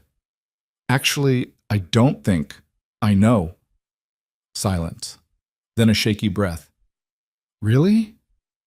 Really? When did you know? Honestly? Probably that first night on the porch. I just didn't have the words for it yet." "That's insane." "I know. We barely knew each other." "I know that too. But you're sure now?" "I'm sure." He could hear her crying softly on the other end. "I love you," she said again, and this time it sounded like relief. "I love you too." They stayed on the phone for hours, talking about everything and nothing, saying "I love you" like they were testing out the words, seeing how they fit. By the time they hung up, it was past 2 in the morning, and Caleb lay in the darkness grinning like an idiot. 6 months ago, a stranger had asked him to pretend to be her boyfriend. Now he was in love with her. Really, truly, terrifyingly in love. He should have seen it coming, should have known that nothing that started with a lie could stay simple. But lying there in his small house with his daughter asleep down the hall, and Victoria's voice still echoing in his ears, Caleb couldn't bring himself to regret a single choice that had led him here. Whatever came next, complications, scrutiny, the inevitable challenges of two different worlds trying to merge, they'd face it together. That was the truth that had emerged from all the lies. They were in this, really in this, and there was no going back. 3 months after that phone call, Victoria moved some of her things into Caleb's house. Not everything. She kept the penthouse for work, for the life that still required her to be Victoria Hale, billionaire CEO. But she brought enough that the house started to feel like theirs instead of just his. Emma helped her unpack, offering commentary on every item. "You have like 12 black dresses," Emma observed, hanging another one in the closet that was rapidly running out of space. "They're all different," Victoria defended. "They're all black. Different cuts, different occasions." Emma held up two that looked identical. "Explain the difference between these." Victoria opened her mouth, then closed it. "Okay, fine. Maybe I have a type." Caleb watched from the doorway, arms crossed, trying not to smile. His bedroom, the space that had been just his for over a decade, was transforming. Victoria's books on the nightstand, her laptop on the desk, the faint smell of her perfume mixing with the familiar scent of wood and laundry detergent. It should have felt invasive. Instead, it felt right. "Dad's smiling like a weirdo again," Emma announced. "I'm not smiling." "You totally are. It's gross." Victoria crossed the room and kissed his cheek. "Let him be gross. I like it." "You're both gross," Emma declared, but she was grinning. That night, after Emma had gone to bed, Caleb and Victoria lay tangled together in sheets that now smelled like both of them. "Your daughter called us gross today," Victoria murmured against his chest. "She calls everything gross. Last week my coffee was gross." "Still, it's kind of perfect, isn't it, being gross together?" Caleb ran his fingers through her hair, still getting used to the fact that this was his life now. "Yeah, it is." Victoria shifted, propping herself up to look at him. "I need to tell you something." His stomach tightened. Those words never led anywhere good. "Okay. I'm late." "Late for what?" "My period. I'm late." The world stopped, then started again, too fast. "How late?" "Week and a half. I took a test this morning." She paused, watching his face. "2 tests, actually. Both positive." Caleb sat up, the sheets falling away. "You're pregnant." "Yeah." How do you feel about that?" Victoria's laugh was shaky. "I have no idea. Terrified? Excited? Like I might throw up, which could be morning sickness or panic. I honestly can't tell." He reached for her hand, grounding himself in something solid.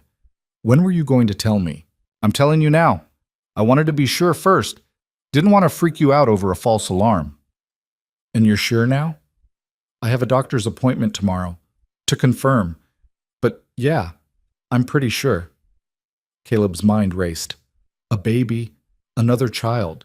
He'd done this before, knew how hard it was, how completely it would change everything. But he'd done it alone, terrified and 21 and completely unprepared. This was different. This was Victoria, and they were doing it together, and he still felt terrified, but in a different way. "Say something," Victoria said quietly. "Please." "I love you." "That's not... I need to know what you're thinking." "I'm thinking this is insane. We've been together less than a year. You just moved in. Emma's still adjusting. This is terrible timing." Victoria's face fell. "Right, yeah, I know. But I'm also thinking that I love you. And if we're doing this, we're doing it together. All of it." Her eyes filled. "Really? Really? Are we keeping it? Do you want to?" He thought about Emma as a baby, those first impossible months, the exhaustion and fear and overwhelming love. "Yeah, I do. Do you?" "I think so. I mean, I'm 31. I always thought maybe someday, but someday felt so far away. Now it's here and it's real and I'm completely unprepared." "Nobody's ever prepared." "You were. With Emma." Caleb laughed. "I was a disaster with Emma. I didn't know what I was doing. Still don't most days. But you figured it out." "We'll figure this out too." Victoria kissed him, and he could taste salt from her tears.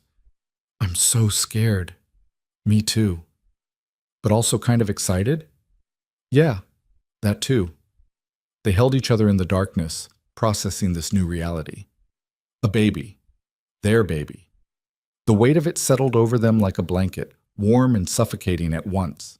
"We should probably tell Emma," Victoria said eventually. "Tomorrow. Let's get through the doctor's appointment first. Make sure everything's okay." Good plan. But sleep didn't come easy. Caleb lay awake, staring at the ceiling, doing math in his head. Diapers and childcare and college funds. The house suddenly felt too small. His truck too old. Everything insufficient. Next to him, Victoria's breathing was uneven. Also awake, also spiraling. "Stop thinking so loud," he murmured. "Can't help it, my brain won't shut off." "What are you thinking about?" "Everything, the company, how I'm going to tell my board, whether I can even do this, be a mother and run Hale Industries, whether I'll be any good at it." "You'll be great at it." "How do you know?" "Because you care. That's half the battle right there." She turned to face him. "What if I'm like my father? What if I end up prioritizing work over the baby, missing everything important because I'm too busy building something that doesn't actually matter? Then I'll call you on it. That's what we do, right? Keep each other honest." "Promise?" "Promise." The doctor's appointment confirmed what they already knew. 8 weeks. Due date sometime in late spring. Everything looked normal, healthy, progressing as expected. Victoria sat on the exam table, still in the paper gown, staring at the ultrasound photo like it might disappear if she looked away. "That's our baby," she said. "Yeah. It's so small. They get bigger, trust me." She laughed, slightly hysterical. "I can't believe this is happening." That evening, they sat Emma down in the living room. She knew something was up. They'd been acting weird all day, exchanging looks, finishing each other's sentences more than usual. "Okay, you're freaking me out," Emma said. "What's going on? Are you guys breaking up?" "No," Caleb said quickly. "Nothing like that." "Then what?" Victoria took a breath. "I'm pregnant." Emma's eyes went wide. "Like, actually pregnant? With a baby?" "That's generally how it works, yeah." "Holy shit." "Emma, sorry, but holy shit, Dad. You're having a baby?" "We're having a baby?" Victoria corrected gently. "All of us. As a family." Emma looked between them, processing. "So I'm going to have a brother or sister?" "Looks like it," Caleb said. For a long moment, Emma just sat there. Then her face split into a grin. "That's actually kind of cool." Relief flooded through Caleb. "Yeah?" "Yeah, I mean, it's weird and I have questions, but also cool." She paused.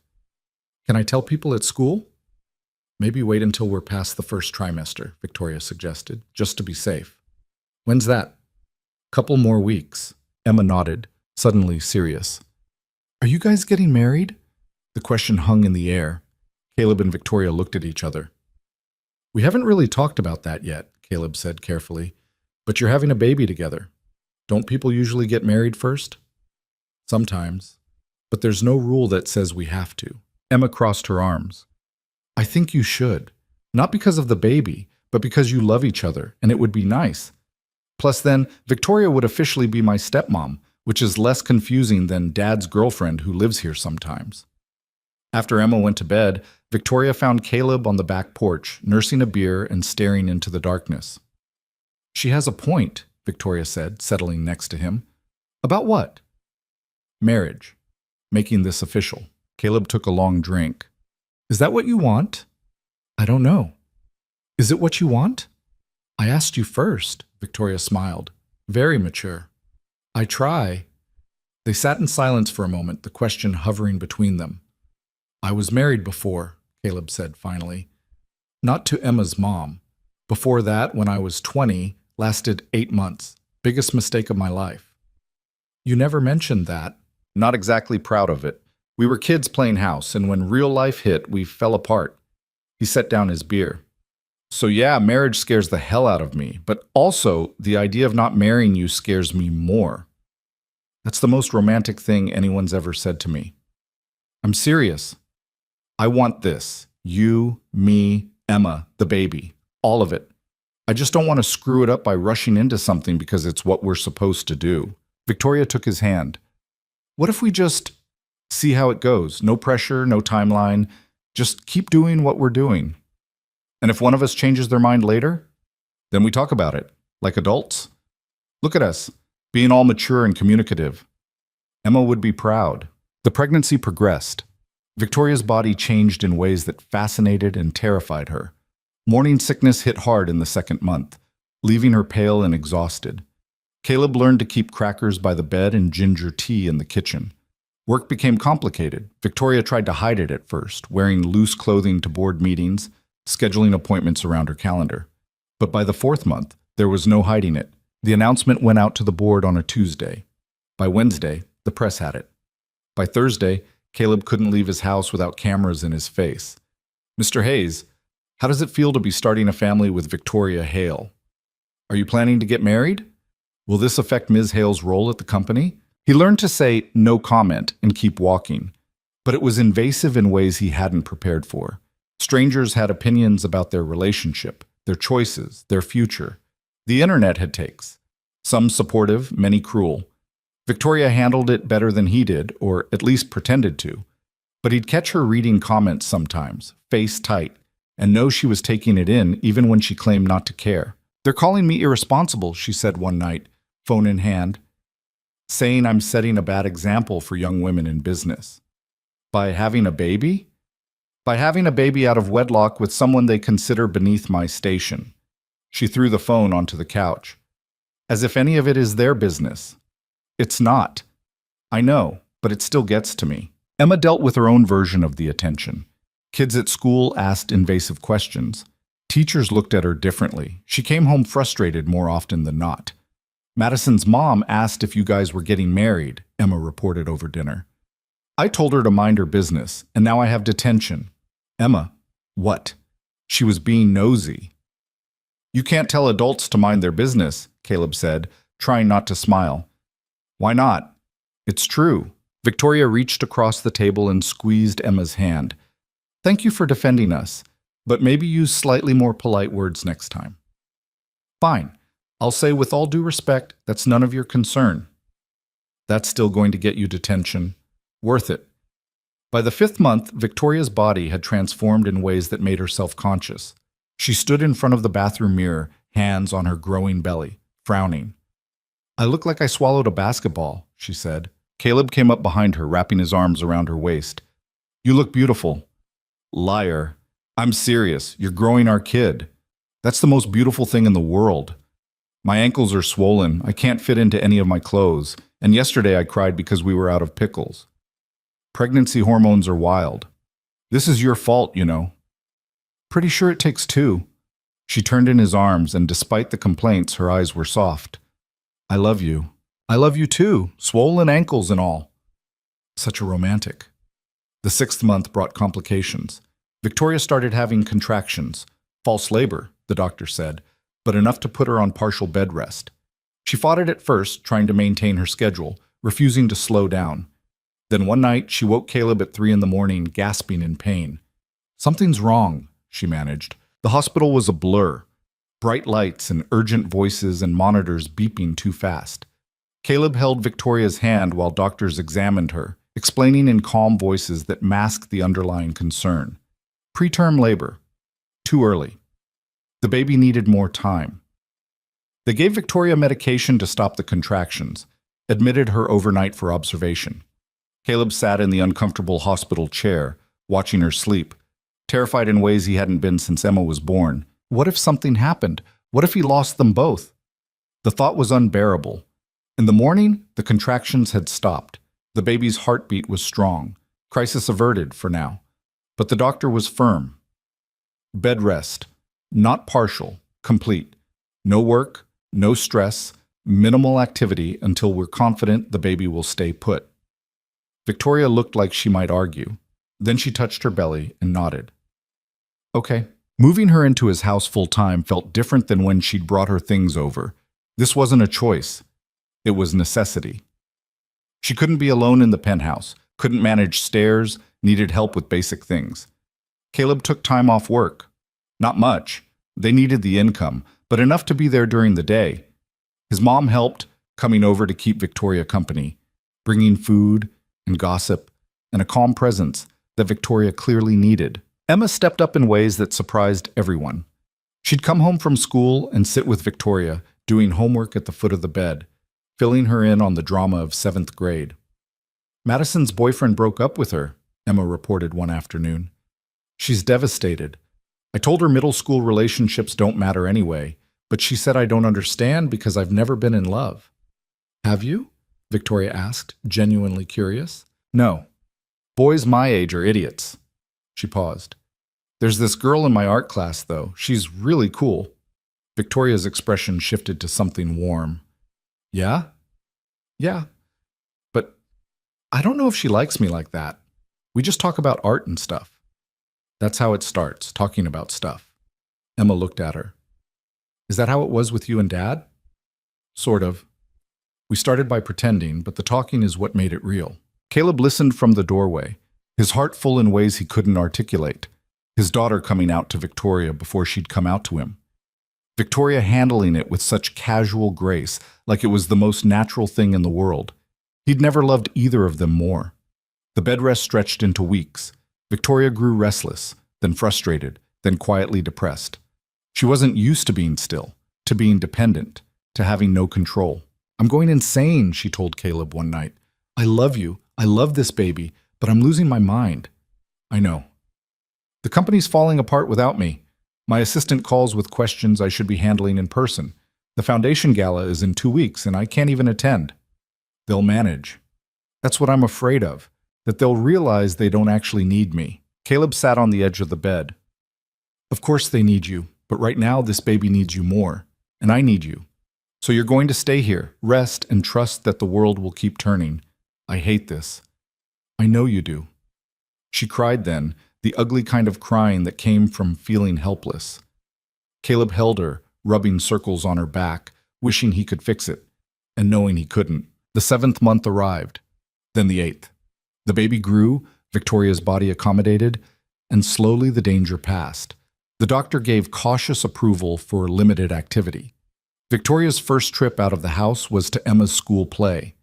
Caleb pushed her in a wheelchair despite her protests, and they sat in the back row, watching Emma absolutely kill it as the lead in some modern adaptation of a Shakespeare comedy. She's really good, Victoria whispered. She is. We made her feel safe enough to be herself. That matters. Yeah, it does. After the play, Emma bounded over, still in costume, face flushed with excitement. You came, she said, hugging Victoria carefully, mindful of the belly. Wouldn't have missed it. You were incredible. Thanks. Did you see the part where I fell? That wasn't planned, but I made it look like it was. The mark of a true professional. They took Emma out for ice cream afterward. The three of them squished into a booth, laughing and talking and being normal despite everything. Caleb watched his family, because that's what they were now, a family, and felt something settle in his chest. This was enough. This was everything. At 36 weeks, Victoria went into labor for real. It started around dinner time, contractions that were different from the false ones, steadier and stronger. Caleb timed them while trying not to panic. Emma packed a bag with all the things they'd discussed, moving with surprising calm. Shouldn't we go to the hospital? Emma asked. Not yet, Victoria said through gritted teeth. They said wait until contractions are 5 minutes apart. How far apart are they now? 7. They waited. Victoria breathed through contractions. Caleb rubbed her back. Emma hovered anxiously. When the contractions hit 5 minutes, they finally left. The hospital staff knew them from the earlier scare. They got Victoria settled quickly, monitors attached, IV started. The doctor confirmed what they already knew. This was real labor, and the baby was coming. You've got a few hours probably, the doctor said. Try to rest. Rest, like that was possible. Caleb stayed by Victoria's side, holding her hand through contractions, feeding her ice chips, being the anchor she needed. Emma waited in the hallway with Caleb's mom, both of them anxious and excited at once. Labor was long, painful. Nothing like the relatively quick birth Caleb remembered with Emma. Victoria labored for 12 hours, exhausted and determined, refusing the epidural until hour 8 when the pain became too much. I can't do this, she gasped at one point. You can. You are. I'm serious, Caleb. I can't. Look at me. He waited until her eyes met his. You're the strongest person I know. You can absolutely do this. Promise? Promise. She squeezed his hand so hard he thought bones might break, and pushed through another contraction. Finally, at 6:47 a.m., their daughter was born. Clara Hayes. 6 pounds, 8 ounces, perfect in every way. They placed her on Victoria's chest, and Caleb watched the woman he loved meet their baby for the first time. Victoria was crying, touching Clara's tiny face with shaking hands, saying, "Hi, hi, hi," over and over like a prayer. "She's ours," Victoria whispered. "Yeah, she is." Caleb cut the umbilical cord with hands that wouldn't stop shaking. Then he held his daughter, this impossibly small person he'd helped create, and felt the world shift. Emma met her little sister an hour later.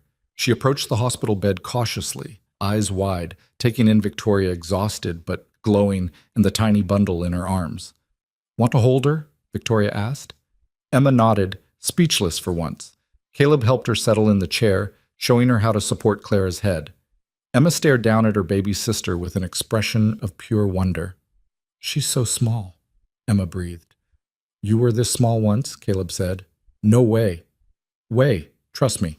They sat there, the four of them, and for a moment everything was perfect. No complications, no fear, just family. Then reality came rushing back. Victoria's recovery was harder than expected. The birth had taken a lot out of her, and she struggled with nursing, with sleep deprivation, with the overwhelming weight of new motherhood. Caleb tried to help, taking night shifts when he could, handling diaper changes and soothing. But he still had to work. Bills didn't stop just because they had a newborn. His mom helped during the day, but it wasn't enough. 3 weeks in, Victoria broke down. "I can't do this," she sobbed, Clara crying in her arms, both of them exhausted beyond measure. "I'm a terrible mother. She won't stop crying. I can't get her to latch. I haven't slept more than 2 hours at a time in weeks." "You're not a terrible mother. You're a new mother. There's a difference." "I should be better at this. I run a company. I manage hundreds of people. Why can't I figure out one tiny baby?" "Because babies don't follow logic or business plans. They just are." Victoria looked at him with bloodshot eyes. "How did you do this alone?" "Badly. I cried a lot, called my mom constantly, made mistakes." "That's not reassuring. It's honest." He took Clara, who immediately quieted in his arms. Not because he was better, just because he was different. "You're doing fine, Victoria. Better than fine." "I don't feel like it." "Nobody does. That's parenting." 4 weeks after Clara was born, Victoria got the call she'd been half expecting and wholly dreading. The board wanted to meet. She stared at her phone, at the email her assistant had forwarded, reading between the lines of the urgent matter requiring discussion. "They're going to ask me to step down," she told Caleb that night. "You don't know that." "I do. They've been circling for months. Now I've been out of the office for weeks, delegating everything. They probably think I'm not committed anymore." "Are you?" She looked at him, at Clara asleep in the bassinet nearby. "I don't know. 3 months ago I would have said the company was everything. Now it feels like just a thing. Important, but not the most important." "So tell them that." "And if they force me out anyway?" Caleb pulled her close. "Then we figure it out. Together." The board meeting was scheduled for the following week. Victoria prepared like she was going to war, researching, rehearsing, finding childcare for Clara even though it killed her to leave the baby for that long. The morning of the meeting, she stood in front of the mirror in her first real suit in months, trying to remember how to be the woman who ran an empire instead of the one who couldn't figure out how to get a baby to sleep. "You look terrifying," Emma observed from the doorway. "Good terrifying or bad terrifying?" "The kind where people do what you say because they're scared not to." Victoria smiled. "That's exactly what I'm going for." Caleb drove her to the office, Clara in a car seat in the back. The plan was for him to wait nearby in case the meeting ran short, in case Victoria needed to nurse, in case anything went wrong. "You've got this," he said as she got out. "How do you know?" "Because you're Victoria Hale, and you don't back down from anything." She kissed him, fierce and quick. "I love you." "Love you too. Now go show them who's boss." The boardroom felt different than she remembered, colder, more hostile. The faces around the table were familiar but guarded. Victoria took her seat at the head of the table, the position she'd earned, and waited. The chairman cleared his throat. "Thank you for coming, Victoria. We know this is a difficult time. What can I do for you, Richard? We need to discuss your role moving forward. Your situation has raised some concerns." "My situation being that I had a baby?" "Your extended absence. The delegation of responsibilities. Some of us feel that perhaps you're not as committed to the company as you once were. Victoria felt anger rise but pushed it down. I've been running this company for 9 years. I've tripled our revenue, expanded into 6 new markets, and maintained consistent growth even during recessions. One maternity leave doesn't erase that. No one's saying it does. Then what are you saying? Another board member, Patricia, someone Victoria had thought was an ally, spoke up. We're concerned about your priorities. The company needs a leader who's fully present, not someone who's distracted by personal matters. Personal matters like raising my child? That's not what we mean. It's exactly what you mean. Victoria stood, and the room went quiet. Let me be very clear, I love this company. I've dedicated my entire adult life to it, but I also love my daughter, and I refuse to apologize for that. I can do both. I will do both. And if you think motherhood makes me weak or unfocused, you're not paying attention. Richard shifted uncomfortably. Victoria, I'm not finished. You want to know about commitment? I came to this meeting 3 weeks postpartum. I've been answering emails at 3 a.m. while nursing. I've made decisions about million-dollar deals while bouncing a crying baby. That's not lack of commitment. That's doing 2 impossible jobs at once and somehow making it work. The room was silent. So here's what's going to happen, Victoria continued. I'm taking the rest of my maternity leave, the full 12 weeks I'm entitled to. Then I'm coming back and we're going to restructure how this company handles parental leave for all employees, not just executives. Because if I'm struggling with world-class support and resources, imagine how our warehouse workers feel. Patricia looked stunned. You want to expand parental leave? I want to make this a company that values families as much as profit. Revolutionary, I know. Richard found his voice. That will cost less than the turnover and retraining we currently deal with. I'll have projections on your desk by Monday. Victoria gathered her things. Are we done here? No one spoke. Good. I'll see you in 8 weeks. She walked out of that boardroom with her head high and her heart pounding. In the elevator, she finally let herself shake. Her phone rang. Caleb. How'd it go? I think I either saved my job or just quit spectacularly. Not sure which. Want to elaborate? Later. Right now, I just want to see my daughter. They met at a coffee shop 2 blocks from the office. Clara was awake, eyes wide, taking in the world with that baby intensity. Victoria scooped her up, breathing in that newborn smell, and felt everything else fall away. You're amazing, you know that? Caleb said. I yelled at my board. Like I said, amazing. That night, after Clara had finally settled, after Emma had gone to bed, Caleb found Victoria on the back porch, still in her power suit, staring at nothing. You okay? He asked. I don't know. I meant what I said in there, about being able to do both. But I'm terrified I'm wrong, that I'm going to fail at one or both and disappoint everyone who's counting on me. Caleb sat next to her. Can I tell you something? Please. You're going to mess up sometimes. Miss meetings because Clara's sick. Fall asleep during Emma's recital because you were up all night. Make mistakes at work because you're exhausted. That's not failure, that's life. Encouraging, as always. I'm not finished. You're also going to do incredible things. Raise 2 amazing kids. Run a company that actually gives a damn about its people. Be the woman both our daughters look up to and want to be. He took her hand. So yeah, it's going to be hard. But you're going to do it anyway, because that's who you are. Victoria leaned her head on his shoulder. When did you get so wise? Years of screwing up and learning from it. I love you. I love you too. They sat there in the darkness, exhausted new parents who'd somehow built a life from a lie, and neither of them had any idea what was coming next. But for now, this moment, they were enough. Clara turned 6 months old on a Tuesday.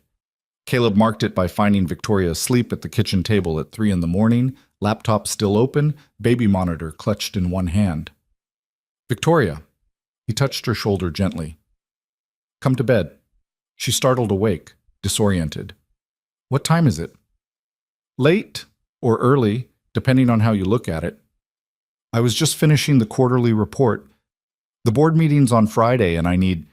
She stopped, seeing his face. I'm doing it again, aren't I? Yeah, you are. Victoria closed the laptop with a sigh. I can't help it. If I don't stay on top of everything, it falls apart. The world existed before you were born. It'll keep turning if you sleep. That's not comforting. It's true, though. They went to bed, but Caleb couldn't sleep. He watched Victoria's face in the darkness. saw the exhaustion etched there, even in rest, and worried. She was running herself into the ground, trying to be everything to everyone. CEO, mother, partner. Something had to give. He just hoped it wouldn't be her. The next morning, Victoria was up before dawn, already dressed for work by the time Clara started fussing. Caleb handled the morning routine, bottle, diaper change, the familiar dance of infant care, while Victoria stood in front of the mirror fixing her hair for the third time. "You look fine," he called from the nursery. "I look tired." "You are tired. That's what happens when you work 80-hour weeks with a 6-month-old. She appeared in the doorway. "Are you saying I should work less?" "I'm saying you're allowed to be human. Human doesn't keep the board off my back. The board can wait. Clara can't." Victoria's face tightened. "Don't do that. Don't make me choose." "I'm not. I'm just pointing out that you're burning the candle at both ends and eventually there won't be any candle left." They'd had versions of this argument a dozen times since Clara was born. It always ended the same way. Victoria promising to slow down, Caleb promising to be more understanding, both of them falling back into the same patterns within days. This time, Victoria just grabbed her briefcase and left without saying goodbye. Emma found Caleb still in the nursery, holding Clara, staring at nothing. "You guys fighting again?" she asked. "We're not fighting." "Dad, I can hear the tension from my room. It's like living in a pressure cooker." "Since when do you know what a pressure cooker is?" "We learned about them in physics. Don't change the subject." Emma sat on the floor, already in her school uniform. "You're worried about her. Is it that obvious?" "Kind of. You get this look, like you're trying to fix something but don't know how." Caleb adjusted Clara in his arms. "I don't know how to help her. She won't slow down, won't ask for help, just keeps pushing until she collapses. So make her stop." "It's not that simple." "Why not?" "Because she's an adult with her own choices. I can't force her to do anything." Emma considered this. "But you can tell her you're scared, that watching her kill herself working scares you." "When did you get so smart?" "I've always been smart. You just notice more now that I'm saying things you don't want to hear." That night, Caleb tried to talk to Victoria again. She came home late, missed dinner, went straight to the nursery to check on Clara even though the baby was already asleep. "We need to talk," Caleb said from the doorway. "Can it wait? I'm exhausted." "That's kind of the point." Victoria turned, and even in the dim nursery light, he could see how worn down she was. "I know what you're going to say. I'm working too much. I need to slow down. I'm going to burn out." "Are those things not true?" "They're true. They're also necessary. Do you know what happens if I show any weakness to that board? They'll use it as ammunition. They're already looking for reasons to push me out." "Then let them." She stared at him. "What?" "Let them push you out. Start something new. Something that doesn't require you to sacrifice your health and sanity." "I can't just walk away. That company is my father's legacy." "Your father's dead. This is your life." The words came out harsher than he intended. Victoria flinched like he'd slapped her. "You don't understand," she said quietly. "Then help me understand. That company is all I have of him. If I lose it, I lose the last connection to who he was, what he built. I can't just let that go." "You have Clara. You have Emma. You have me. Isn't that enough?" Victoria's eyes filled. "I don't know. Is it supposed to be?" The question hung between them, heavy and unanswerable. "I think you should talk to someone," Caleb said finally. "A therapist. Someone who can help you work through this." "I don't need therapy. Everyone needs therapy. I've been going for years." That stopped her. "You have?" "Since Emma's mom left. How else do you think I've kept it together?" Victoria sat down hard in the rocking chair, all the fight draining out of her. "I'm so tired, Caleb. All the time. Bone tired. And I don't know how to stop." He knelt in front of her, taking her hands. "So let me help. Let Emma help. Let your assistant handle more. Delegate the things that don't absolutely require you. And if it all falls apart, then it falls apart. But at least you'll still be here to see it." She started crying then, quiet, exhausted tears that spoke of months of held-back emotion. Caleb held her while she fell apart in the nursery, both of them careful not to wake Clara, both of them terrified of what came next. Victoria did start therapy. Twice a week at first, then once as things stabilized. She didn't talk much about what happened in those sessions, but Caleb noticed small changes. She started leaving work at reasonable hours some days, started saying no to meetings that weren't critical, started actually sleeping instead of working through the night. It wasn't perfect. She still had bad weeks where the old patterns resurfaced, but it was progress. Then, 3 weeks before Clara's first birthday, Victoria found the lump. She was in the shower when she felt it, a small, hard mass in her left breast that hadn't been there before. She stood under the water, hand pressed against it, and felt her entire world tilt. She didn't tell Caleb immediately, couldn't find the words. Instead, she made an appointment with her doctor, went alone, tried to convince herself it was nothing. The mammogram came back abnormal. They ordered a biopsy. The wait for results was 10 days that felt like 10 years. Victoria went through the motions: work, home, Clara, sleep. But inside she was screaming. She'd finally started to get her life under control, finally found some kind of balance, and now this. The night before the results were due, she broke down and told Caleb. They were in bed, Clara asleep in the nursery, Emma at a friend's house.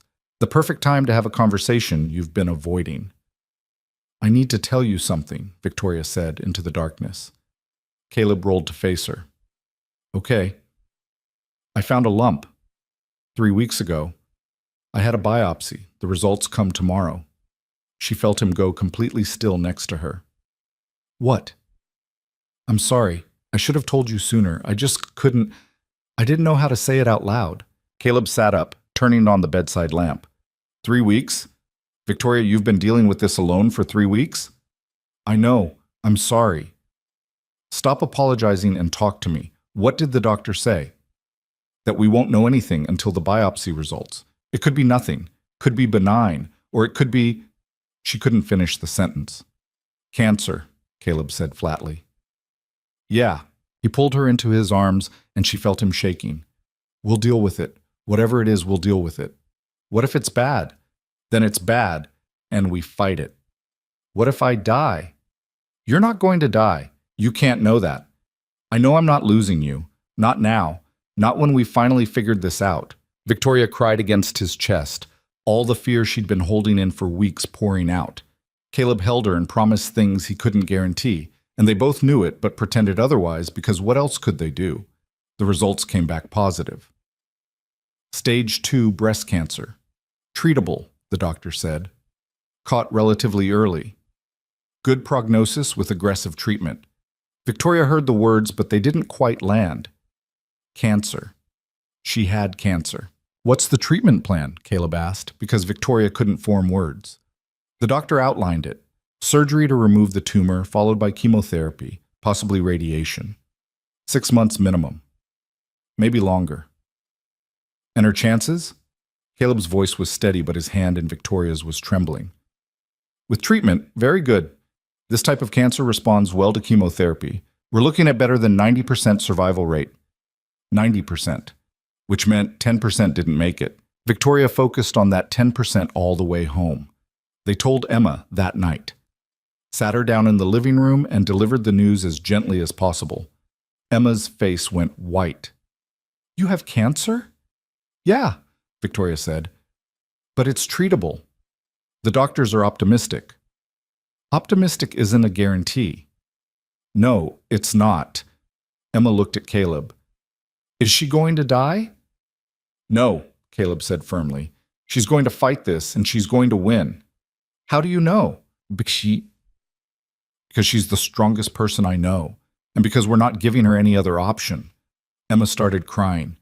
Victoria pulled her close, and they held each other while Caleb watched, his own eyes bright.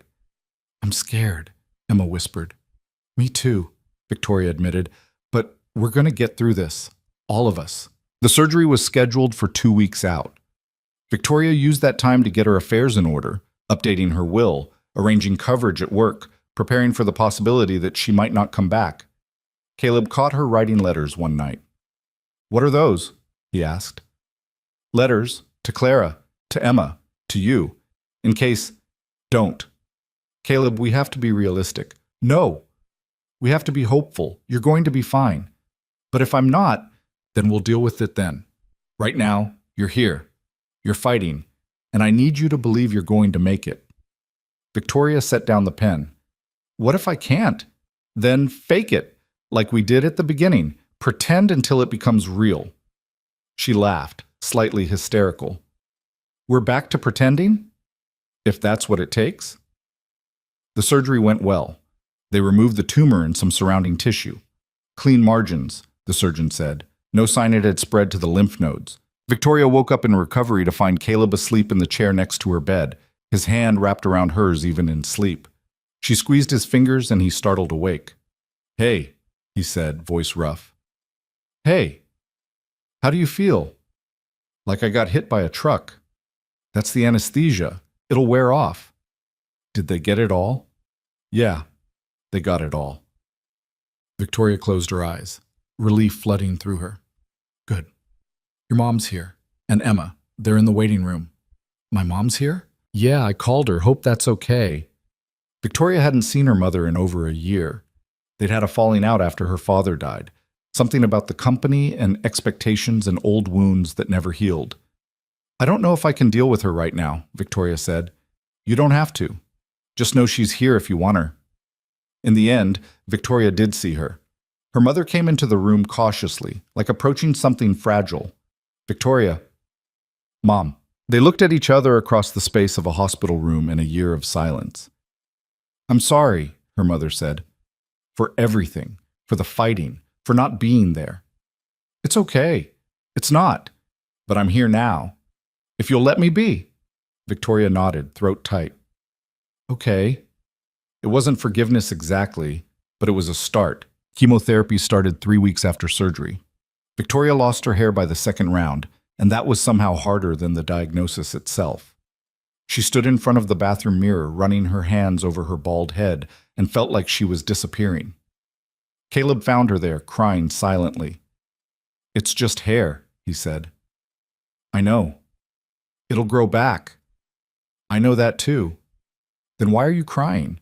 Because I don't recognize myself anymore. Because I look sick. Because Clara's going to grow up with pictures of her mom looking like this. Caleb turned her to face him. You know what Clara's going to see? Her mom fighting. Her mom refusing to give up. Her mom being the strongest person in the room, even when she's at her weakest. You have an answer for everything. Not everything, but I'm working on it. Emma helped Victoria pick out scarves and hats. They made a day of it, shopping and laughing and pretending this was normal. Emma tried on ridiculous options to make Victoria smile, a neon pink wig, a hat shaped like a cat, a scarf covered in flamingos. Too much? Emma asked, modeling the flamingo scarf. Way too much. I love it. They bought 3 scarves and 2 hats. Emma insisted on getting matching ones. So we can be a unit, she explained. You don't have to do that. I want to. Victoria hugged her, this girl who'd accepted her into their family without question, who'd called her mom for the first time last month without making it a big deal. Thank you, Victoria whispered. For what? For being you. The chemotherapy was brutal. Victoria spent days too nauseous to move, too exhausted to function. She missed work for weeks at a time. The board was understanding at first, then concerned, then quietly plotting. Her assistant called one afternoon while Victoria was in bed, unable to even sit up without the room spinning. They're scheduling a vote, the assistant said quietly. Next board meeting, about your position. Let them vote. Victorious. I mean it. Let them vote. I'm too tired to fight them right now. She hung up and stared at the ceiling. Everything she'd built, everything she'd worked for, slipping away because her body had betrayed her. Caleb took family leave from work. They couldn't afford it, not really, but he did it anyway. Someone had to care for Clara, for Victoria, for the house that kept running despite the chaos. His mom helped. Emma helped. Victoria's mother showed up 3 times a week with soup and quiet company. They built a routine around treatment, good days and bad days, moments of hope and stretches of despair. Clara learned to be gentle with her mom, to not pull on the scarves, to give extra kisses when Victoria looked sad. Mama's sad? Clara asked one afternoon, patting Victoria's face with chubby hands. Yeah, baby, Mama's sad. Kiss make better? Kiss always makes better. Clara planted sloppy kisses all over Victoria's face until she was laughing despite everything. See, Clara said triumphantly. Better. Yeah, better. The board voted to remove Victoria from her position as CEO. The news came via email on a Tuesday afternoon. She read it twice, then set her phone down and waited to feel something. Anger, betrayal, grief. Instead, she felt relief. They voted me out, she told Caleb that evening. He looked up from where he was feeding Clara. How do you feel about that? I don't know. I should be devastated. That company was everything. Was? Is? Was. I can't tell anymore. She sat down heavily. Part of me is furious. They didn't even wait until I finished treatment. But another part is just tired, relieved to not have to fight that battle anymore. So what are you going to do? I have no idea. For the first time in her adult life, Victoria had no plan, no strategy, no next move mapped out. It was terrifying. It was also strangely freeing. The chemotherapy ended in February. Victoria's last treatment fell on Valentine's Day, which felt like either irony or fate depending on how you looked at it. Caleb brought her flowers, pink carnations because she'd mentioned once they were her favorite, and he'd remembered. They sat in the infusion center, watching poison drip into her veins one last time, and didn't talk about what came next. You did it, Caleb said when the bag was finally empty. We did it. No, this one was all you. Victoria looked at him. This man who'd shown up every single time, who'd held her hair when she threw up, who'd carried her to bed when she was too weak to walk, who'd never once made her feel like a burden. I want to marry you, she said. Caleb blinked. What? I want to marry you. Not because of Clara or because it's expected, or any of the reasons Emma listed last year. I want to marry you because you're the best person I know, and I want to spend whatever life I have left making sure you know that. Victoria, I know it's sudden. I know I'm still sick, and we don't know yet if the treatment worked. But I've been thinking about it for months, and I'm sure. Caleb set down the flowers. Are you proposing to me? I think I am. Is that okay? It's extremely okay. He was smiling now, that full, genuine smile she'd fallen in love with. But you should know, I've had a ring in my sock drawer for 3 months. You what? I was going to wait until you were in remission. Didn't want you to think I was proposing out of fear or obligation. So we're both idiots who waited too long? Looks like it. Will you marry me, Caleb Hayes? Yeah, I will. He leaned over the IV pole to kiss her. Will you marry me, Victoria Hale? I thought you'd never ask. They got married on a Saturday in April, 2 months after Victoria's last treatment, and 1 week after her scans came back clean. No evidence of disease. Remission. The wedding was small, just family and a handful of close friends. They held it in Caleb's backyard, which Emma and Victoria had spent weeks transforming with string lights and flowers and all the details that made it theirs. Victoria wore a simple white dress. Caleb wore a suit he'd bought specifically for this, not borrowed or rented. Emma was maid of honor in a dress she'd picked herself. Clara was flower girl, which mostly meant she wandered around dropping petals randomly and charming everyone. Caleb's mom officiated, having gotten ordained online specifically for this purpose. She kept it short and meaningful, talking about love that chose to show up even when things got hard. Marriage isn't about the easy times, she said. It's about deciding every day that this person, this imperfect human standing next to you, is worth staying for. It's about building something real from whatever materials you have, even when those materials are fear and hope and stubborn determination. Victoria and Caleb exchanged vows they'd written themselves. Nothing flowery or poetic, just honest promises about showing up and trying hard and loving each other through whatever came next. I promise to let you help me, Victoria said, voice steady despite the tears. To not carry everything alone. To remember that asking for support isn't weakness. I promise to tell you when I'm scared, Caleb said. To not pretend everything's fine when it's not. To trust that you can handle the truth. They exchanged rings, simple bands that matched, nothing ostentatious. When Caleb's mom pronounced them married, the kiss that followed was sweet and certain and felt like coming home. Emma sobbed through the entire ceremony. Marcus recorded it on his phone despite being told not to. Clara ate 3 cupcakes and threw up on Victoria's dress, which somehow felt appropriate. It was messy and imperfect and exactly right. At the reception, which was really just dinner in the backyard with too much food and a playlist Emma had made, Victoria found herself alone for a moment watching Caleb dance with Clara, both of them laughing. Emma appeared next to her. "You okay?" "Yeah, just taking it in." "It's pretty perfect, huh?" "I don't know if I'd say perfect, but it's real." Victoria looked at her stepdaughter. "Thank you." "For what?" "For accepting me. For defending me. For threatening to slash my tires if I broke your dad's heart." Emma grinned. "I never actually would have. I don't know how to slash tires." "The thought was there, though." "It was." Emma's expression turned more serious. "I'm glad you didn't die." "Me too. And I'm glad you married my dad. He's less weird now that you're around." "Less weird?" "He smiles more, worries less. You're good for him." "He's good for me too."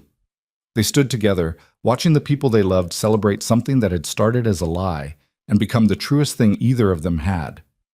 Later that night, after everyone had left and Clara was asleep, and Emma was in her room, Caleb and Victoria sat on the back porch where this had all begun. "So," Caleb said, "we're married." "We are." "How does it feel?"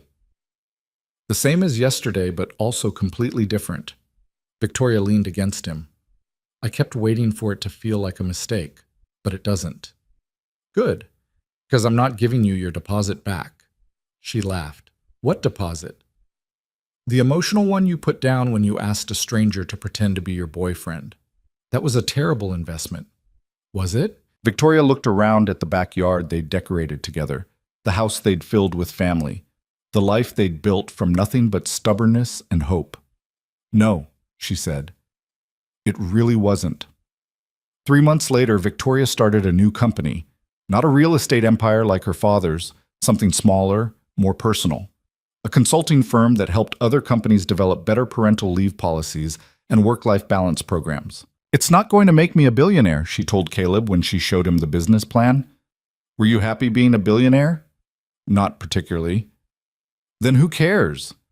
The company grew slowly but steadily. Victoria worked reasonable hours, took weekends off, never missed Clara's bedtime. The board that had pushed her out of Hale Industries watched her success with what Caleb suspected was mild regret. Emma graduated 8th grade and started high school. She came out officially, not just to family but to everyone, and started dating the girl from her art class. Victoria helped her navigate the complicated feelings around identity and belonging, drawing on her own experience of never quite fitting the mold people expected. Clara turned 2, then 3, growing into a tiny person with her mother's determination and her father's steady calm. She had no memory of the cancer, of the fear, of the months when her mom was too sick to pick her up. She just knew her parents loved each other, loved her, and showed up every day even when it was hard. One evening, almost 4 years after that first night on the porch, Caleb found Victoria in Clara's room, watching their daughter sleep. "You okay?" he asked quietly. 5-year scans came back today. His heart stopped. "And?" "Still clear, no signs of recurrence." Relief flooded through him so intensely he had to lean against the doorframe. "That's it then. You're officially cured." "Statistically, yeah. 5 years cancer-free is the benchmark." "So why do you look worried?"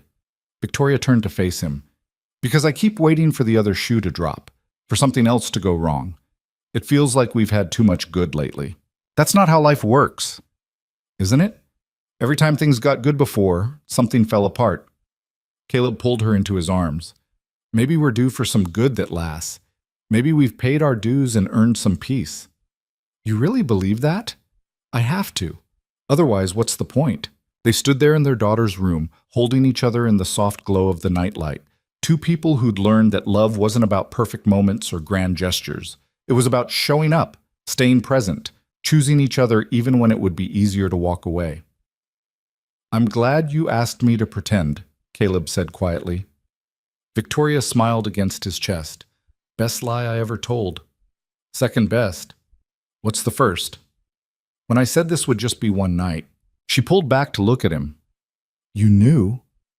"Not consciously, but some part of me knew the second I saw you on that porch that you were going to change everything. And you said yes anyway." "I said yes anyway." "Why?" Caleb thought about it, really thought about it, trying to find words for something he'd never fully examined. "Because you looked at me like I was real," he said finally. "Like I was a person, not just a carpenter or a single dad or whatever other box people usually put me in. You saw me, and I wanted to see who you were underneath all the performance." "Did you figure out who I was?" "Still figuring it out. That's the fun part." Victoria kissed him then, soft and certain, in their daughter's room with their whole messy, imperfect, miraculous life surrounding them. They'd started with a lie on a quiet porch, a desperate request and an unexpected yes. They'd built something real from that fiction, something tested by pregnancy and cancer and 1,000 small daily struggles. It wasn't a fairy tale. There was no happily ever after, just a commitment to keep trying, keep showing up, keep loving each other through whatever came next. But standing there in the darkness with the woman he'd somehow chosen and been chosen by, Caleb thought maybe that was better than any fairy tale. Because this was real. This was earned. This was a life they'd fought for and won, not through perfection, but through persistence, and that mattered more than any perfect ending ever could. Emma found them there 20 minutes later, still standing in Clara's doorway. "You guys are being weird again," she announced. "Probably," Caleb agreed. "Well, stop it and come downstairs. I made cookies, and if you don't eat them while they're warm, I'm giving them all to Marcus." They followed her down to the kitchen where cookies were indeed cooling on the counter. Clara had woken up and wandered down, drawn by the smell of chocolate chips. Victoria scooped her up while Caleb grabbed plates. They ate cookies in the kitchen table, the four of them, their small, strange family that had been assembled from broken pieces and stubborn hope. They talked about nothing important and everything that mattered. Emma's upcoming art show, Clara's first day of preschool next week, Caleb's latest project, Victoria's new client. Normal conversation, normal life. The kind of ordinary that used to bore Victoria and now felt like the greatest achievement of her life. Later, after the girls had gone to bed and the kitchen was clean, Caleb and Victoria stood at the sink doing dishes together. It was mundane and domestic and exactly what Victoria had been missing her entire life without knowing it. "I love this," she said quietly. "Dishes?" "This, us. The boring parts that aren't actually boring." Caleb handed her a plate to dry. "I know what you mean. Do you ever miss it? Your old life, before I complicated everything? That life was just surviving. This is actually living." He turned off the water, dried his hands. "So no, I don't miss it. Not for a second." They finished the dishes in comfortable silence, then headed to bed. Tomorrow would bring new challenges, work and parenting, and all the complicated logistics of building a life together. But tonight, they were just two people who'd chosen each other, choosing each other again. And that was everything. Years later, when people asked how they met, Caleb and Victoria would exchange a look and smile. "At a party," Victoria would say. "She asked me to dance," Caleb would add. "He said yes. Best decision I ever made." It was the truth, even if it wasn't the whole truth. The real story, the desperate request on a porch, the pretend relationship that became real, the lie that turned into the foundation of their life together, that belonged to them alone. Some things were too precious to share with strangers. What mattered was this. They'd started from nothing but a moment of mutual desperation and built something that lasted. Not because it was easy or perfect or destined, but because every day, in 1,000 small ways, they chose to stay. And in the end, that was the only story that mattered. The one about two imperfect people who loved each other enough to keep trying, keep fighting, keep showing up even when every reason suggested they shouldn't. That was the truth beneath all the lies. That was the life they'd fought for and won.